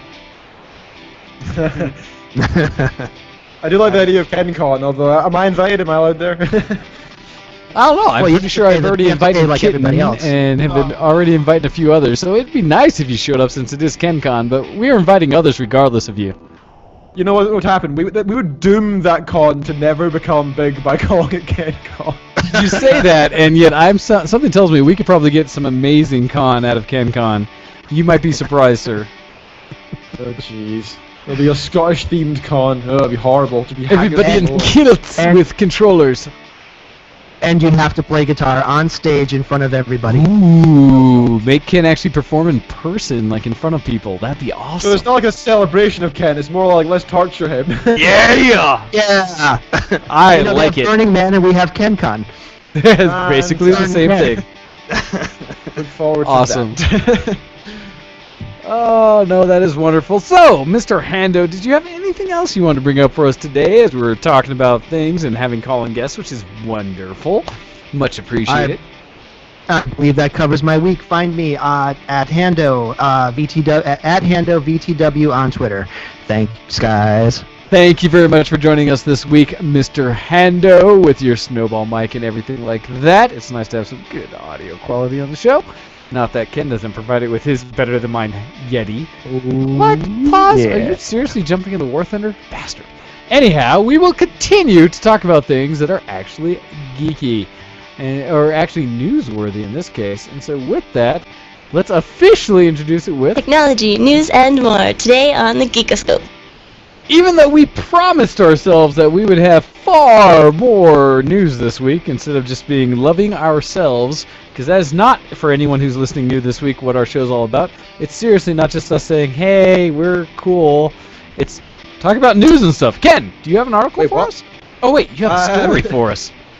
Yeah, I have a little story. So it was a story I heard at work. There's a few guys I work with who work with the military. They're in the military for part-time, or they used to be, and that often comes with a lot of stories, as you can imagine. People being off in Iraq and Afghanistan and the likes. So I heard this fantastic story from this one really cool guy. A guy who's, interestingly enough, broken his neck twice throughout the years, from once I think it was a wrestling match, and the other time it was a car accident. I didn't realize the military officially wrestled, but okay. I don't know, but he's clearly quite a badass. And he's a cool dude, and we were sitting chatting the other day about how the military are very efficient and sometimes silly, and they're perfectionists. And it's a good thing, 'cause you need to be in the military, of course, to do that job correctly. Attention to detail, so as not to kill your fellow soldiers, yes. So, This guy was telling me how he once had an inspection from some head office or some general or something was coming down to base, and they had like 2 days to get the place looking up to snuff. So they got together, and all the airmen were told, "Okay, guys, on you go, get to it." They were given orders for like 2 days, like constant work, to just like do loads of physical work and get it done. And they decided to put some green, healthy stuff on the grass. To look better for the next day. It turns out they must have gotten the balls mixed up or something, because the grass started to die, and it was all yellow and disgusting. And so the lead dude, who was like the commander of the base, got really mad and started screaming and said, "God damn it, Trips! You go out there right now and you paint that frickin' grass green now!" No, So they got tins and tins of paint buckets and their paint brushes, and they went out and they painted.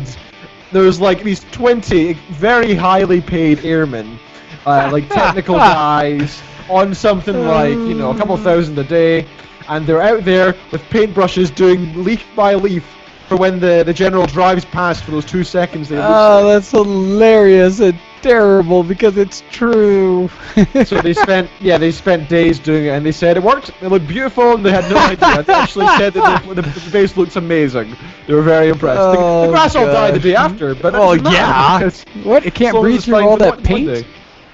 That's hilarious. That sounds so military, because God, we do so much stuff that is just for show versus actual reality of needing things to work.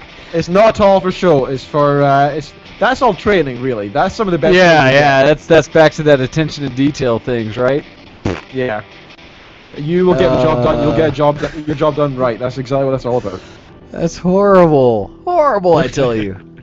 So it's not quite geek cred, but I thought it was a good story to share. Oh no, that absolutely fits with just in general the kind of military stories I hear, and I'm not the least bit surprised, so I find that quite entertaining. Alright, so with that, let's see, do we have any good news this week? Well, I have loads from last week that I wanted to I was gonna say, yeah, I have a bunch of stuff from previous. No, I do have one, and this came up because I was talking about how I was playing with VTW again in Black Ops. So got this article, and I like to aggregate everything through News 360.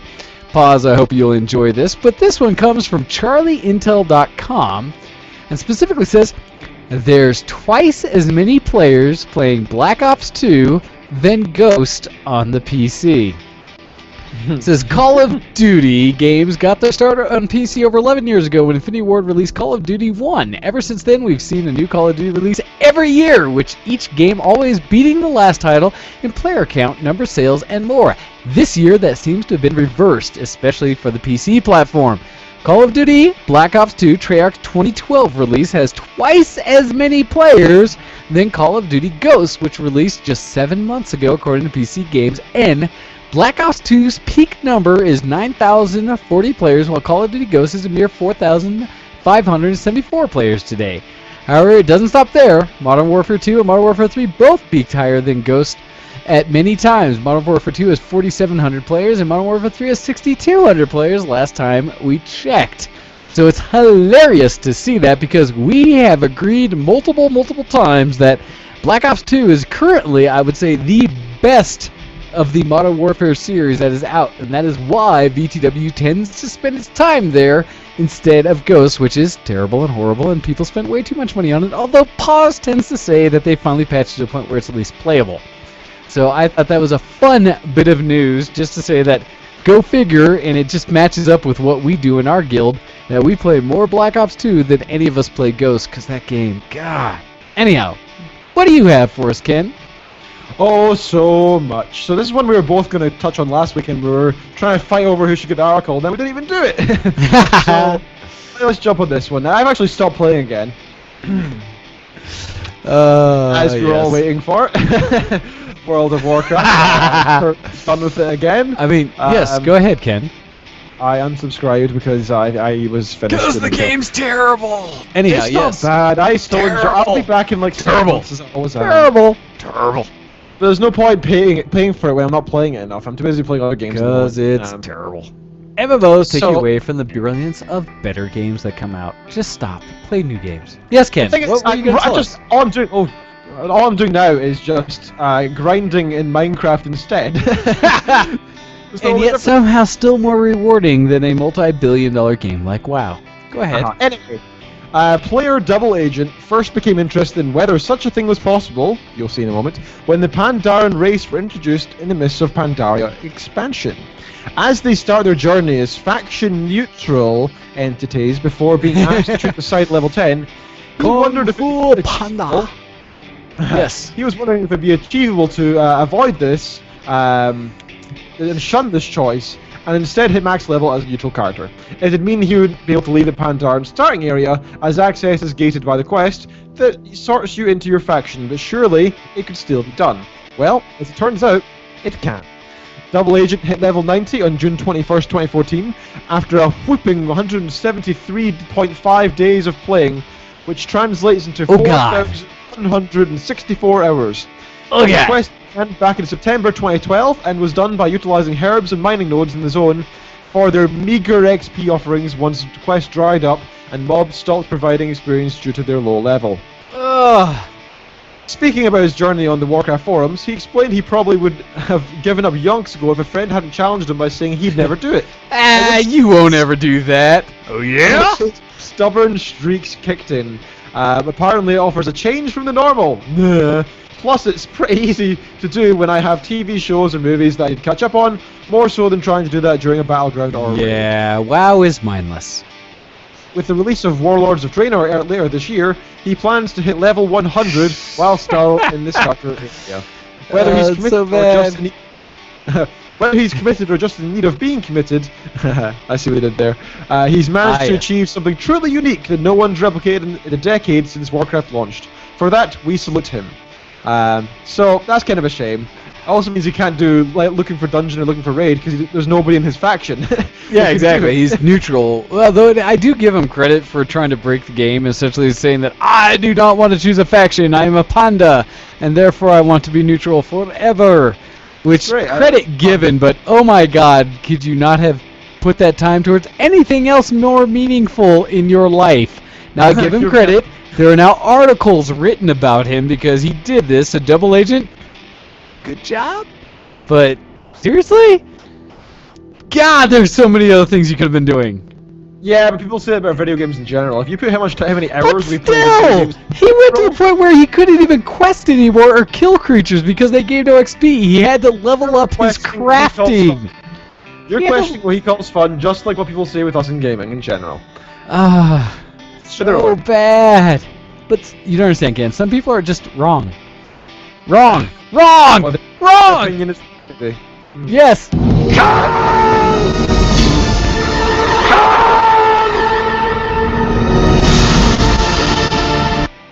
So, I mean... and not wrong, right? I give him credit for doing it to say that he's the one that did it, but is that really what you want to be famous for in your life? No, I'm surprised I don't know. he hasn't been banned yet, to be honest. Because that's the kind of thing Blizzard do with these kind of Yeah, things. anything that makes them sound odd in the press or anything bad, yeah, they absolutely kill that. Let's see. So, because that was so infinitely exciting. It was. It's interesting. What should I throw out there? There's so many little articles that are old. I don't know. Oh wait, yep, we already talked about that one. I should really do one. Let's see. One that you would even enjoy, perhaps. Let's go into this one. All right, from the developers of Magicka and Helvetica, I believe. From News 360, as I always keep saying, we have an article that talks about Helldivers is the other studio, and says that they are doing a reboot of the classic arcade game Gauntlet. It says that Warner Brothers has announced a reboot of the 1985 multiplayer dungeon crawler Gauntlet. The title is described as a completely modernized action RPG, and is the first title to be developed as part of the WB Games Vault, a scheme designed to create downloadable titles from Warner Brothers and Midway properties. The publisher said it's also looking to create its own IP. The game will be released for Steam this summer, including support for SteamOS and a slew of upcoming Steam machines. It's developed by Arrowhead Game Studios and indie developer Magicka on the PC and the upcoming Helldivers for PS4, PS3, and Vita. So, the reason I said and looked at this is because Gauntlet was one of those amazing arcade games from back in the day that was, I think, the first to truly encapsulate the point of arcades, which was feed me more money. Because it was always about warrior is low on health, wizard needs food, things like that, which if you just added another quarter, you'd have more life. It was brilliant. It was amazing. People fed so many quarters in the machine, but how does that translate to a game that doesn't require quarters? I don't know if it'll be quite the same. But it was a great cooperative multiplayer experience from way back in the day of my youth with arcade gaming, which so many of you don't understand today. Anyhow, I thought that was cool. I don't know, Ken, if you ever played Gauntlet or think it's equally as interesting as I do. Nope, none of the slightest. Never played it. Kind of thing. Alright. I'm one of those youngins who go off with their Game Boys and their Pokemans.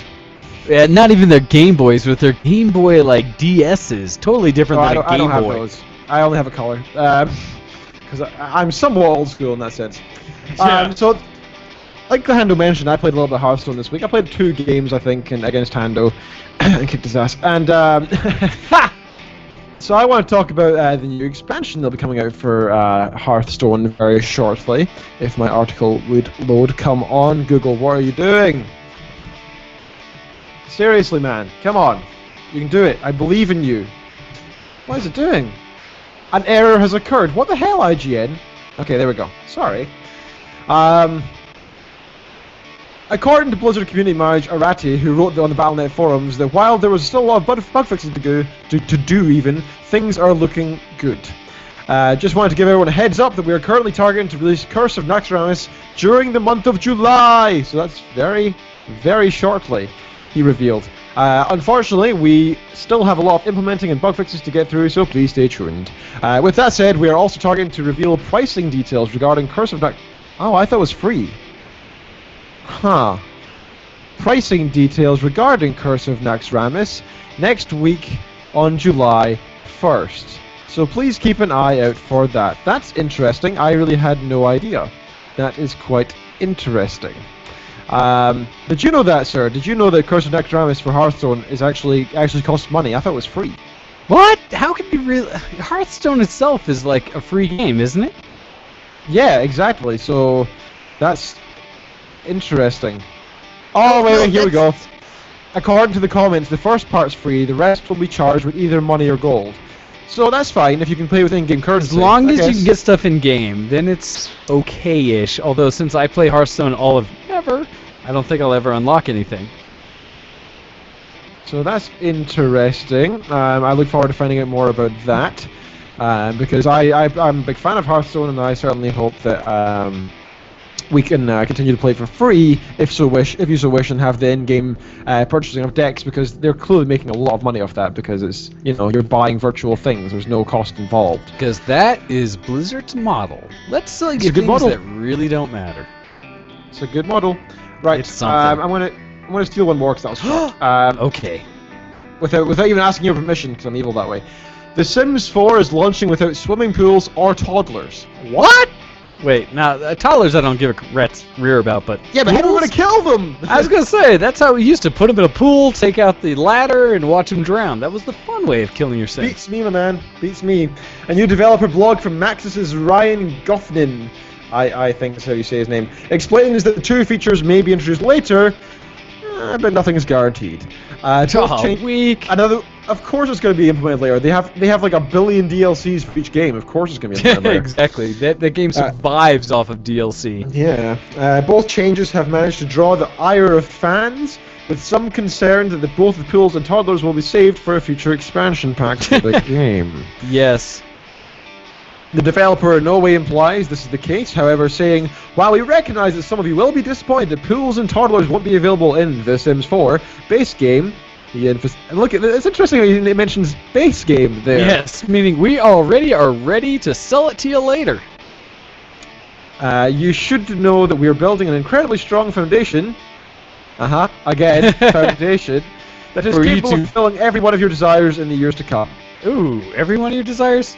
Except for the ones all the DLC fulfill, I assume. Yeah. So it looks like for now at least those happy hours whiled away by sending a sim for a quick dip then removing the stairs belong to the past. Here's hoping Max brings it back before we miss it too much. Aww. Yeah, that's a shame. But Yeah, this is will come in the funny future for because free. I'm not the least bit surprised by that. If No. Sims has been, if you look at Sims 3, because Sims 4 is just kind of out there, Sims 3 has so many DLC, and I think they even released the newest ones not even that long ago. So bad. It's such a douchey move, isn't it? Well, it's one of those things. It's just like releasing, day one content where it's like, hey, you just bought the game. Hey, download and pay for this extra content that we didn't include on the disc or is on the disc, but you have to unlock. Yeah, it's kind of a douchey move. Come on, people. Give your fans some free goodies before you start charging them for everything. Yeah, at least stick what you did in the past and keep that as just... Yeah, you know, it's your a base. staple. You should be additive Can't into your take games. You away. shouldn't... Exactly. Because now that you're That's providing bad. less than what a person expects, yeah, they're going to be pissed. That's so wrong. I I mean, fair have... enough to do the douchey thing in general and just, have so much DLC, which is a total ripoff. But hey, if people buy it, it's their fault, But this is just unfair. Map packs. Yes, no, that is so bad. I liked DLC when it used to be, an actual add-on to a game, not when it became just minor nitpicking little things that they still charge you almost the cost of a game for. It's so... the industry has gone too far with it, but that's just my opinion. I don't know what others think out there. Do you think that the industry has gone too far with DLC today? Or do you think that they're just doing what the industry has asked for by providing tidbits of new content for surprisingly large amounts of money? Is it my fault, or has the industry pushed us all into that? You let us know by emailing in to showx@vtwproductions.com. I want to know if I'm wrong or if there's just something I'm missing about this. Let's see, I have another article, and this one I thought was a good bit of nostalgia to throw in there. Much like I was talking about Gauntlet, this one comes from our friends at Gizmodo through the News 360 app, which says, a grandma has discovered this untouched 1990s arcade in her new building. And so it starts out the article by saying, real estate is a fun adventure for many reasons, including the possibility that a building's former owner may have left something behind. That was the case recently when an elderly woman bought a building in Japan's Chiba Prefecture, only to discover the perfectly preserved remnants of an old arcade on 2 floors. How can you forget that you own an arcade? Well, it's something that maybe the person didn't forget, but when it was sold, the room wasn't touched. Says in the article that it's like a time capsule, as though the arcade's owner unwittingly beamed himself into one of the video games and never returned. Yes, that's a plot from Tron. A guy claiming to be a boyfriend of the woman's granddaughter uploaded nearly 200 shots from inside the arcade, where he found everything from over 55 dusty old but operational arcade consoles to discarded circuit boards and spare buttons. The games presented included everything from Donkey Kong to Tetris to no fewer than 3 different editions of Street Fighter. God, Tom Badgoy would squee and lose himself in this. Lucky for you, the woman doesn't seem to be interested in the arcade, and her granddaughter's boyfriend says he's shipping a bunch of equipment to the United States. He's also taking pre-orders. The game center closed down in the mid-90s, but for some reason there are a few newer machines as in the late 90s. He says, I don't know the whole story either, and he says, just like Tron. There's pictures, though, of these consoles and cabinets in there, which is amazing. It's one of those things you just don't get to experience like that anymore about old arcades, because at least here in America, really, arcades are dying off. It's one of those things, just like me throwing LAN parties is kind of an antiquated experience because people aren't used to actually sitting there in the same room with each other as they play games. Everyone does it virtually over the internet. It's one of those lost arts where, gosh, if I could get hold of like 4 or 5 arcade cabinets, it'd be amazing. We're even looking at this next Game Fest of throwing it where we're going to have some a competition where we do some like Super Mario Brothers or Moon Patrol or something like that where it's for score. And so in the end, it's going to be how many points did you earn? That kind of thing, which is straight up old arcade gaming. And that's just something you don't get today because everyone's like, oh, you have to have a game that lets you see all of the content in the game. So no matter how badly you die, you don't ever go all the way back to the beginning and there's no more game over screens. Let us back hearken to the days of arcade. This is so cool. It now. You're so used to it and you don't lie. I love the game over screen. It is such a brilliant thing to make you have to get better. Spoiled now and you wouldn't be able to do it anymore. No, others are spoiled. I could deal with it. I would love to go find this floor and just go in and be able to experience all these arcade games untouched. The fact that it's been around since the 90s, essentially just mothballed.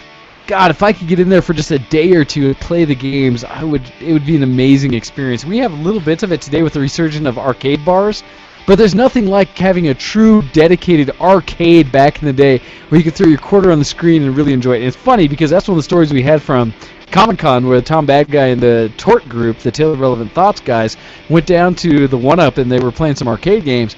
And I told one of the guys, like, hey, you want to play some Street Fighter, throw your quarter on the screen. And because that was the old way you played arcades. If you wanted to get next in as the person who gets to play the challenger as the guy who won, against the guy who won, you threw your quarter on the screen and said, I'm next. And it's bad because there's so many kids these days that never grew up with arcades that don't understand it, that when he did that, the person that was playing was kind of like, what, are you giving me a quarter? And he's like, no, I'm next. Let me fight whoever wins, I'm the next challenger. And the person was kind of like, what? God, it's such a lost art for the, at least in consoles you still have that where it's like, I got next for, Mortal Kombat or Soul Calibur or something like that when you're playing a fighting game.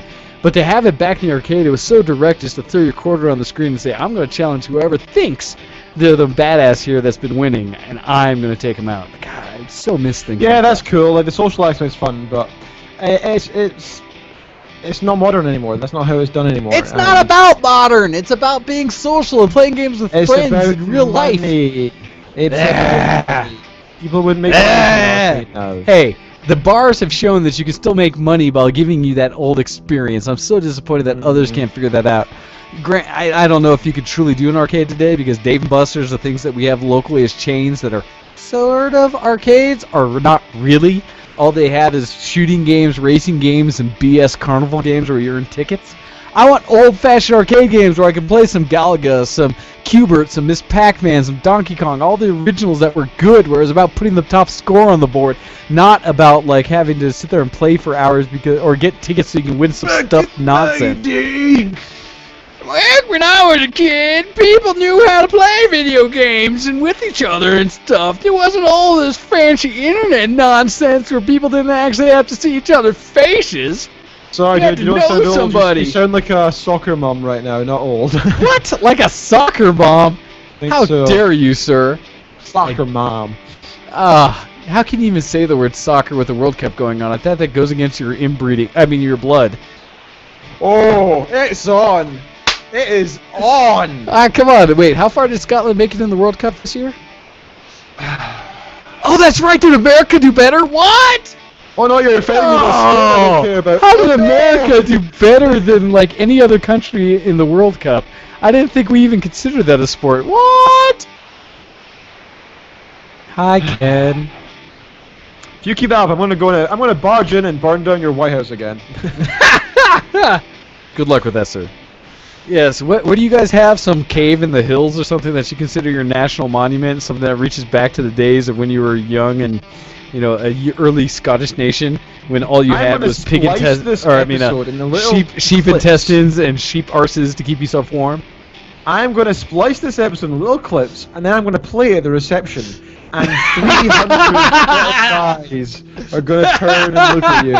Oh, come on, because this is the first episode where I've gone anything negative against Scotland. Remember how worried I was to meet your father after he had listened to shows? You're so scared. I was like, he is a big man. He is going to beat me.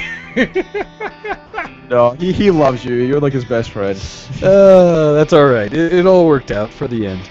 All right, sir, as I drop that note about the World Cup because I really don't care, but I do know the U.S. did better than the U.K.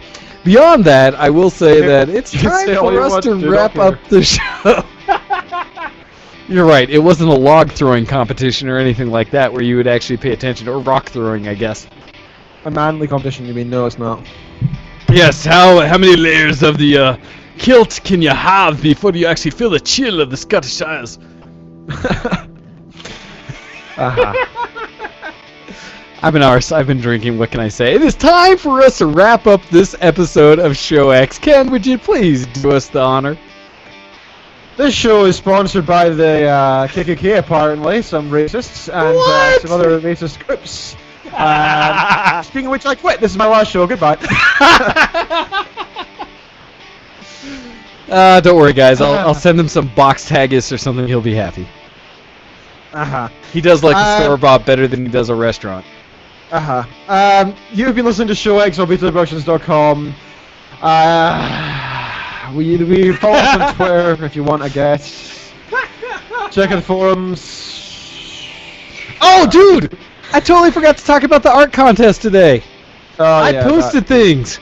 We have months to catch up on. We really need to close. We need you guys to vote. We need you guys to participate in the art contest. Go to the ShowX forum posts under the forums on VTW Productions and check out all the art contest stuff. I know my cousin or my brother Earth has been involved. I know Ken has been involved. I know that Agrius SW has been involved, and I have finally participated in the last 3 months of art contests. Please jump in. You need to be part of that.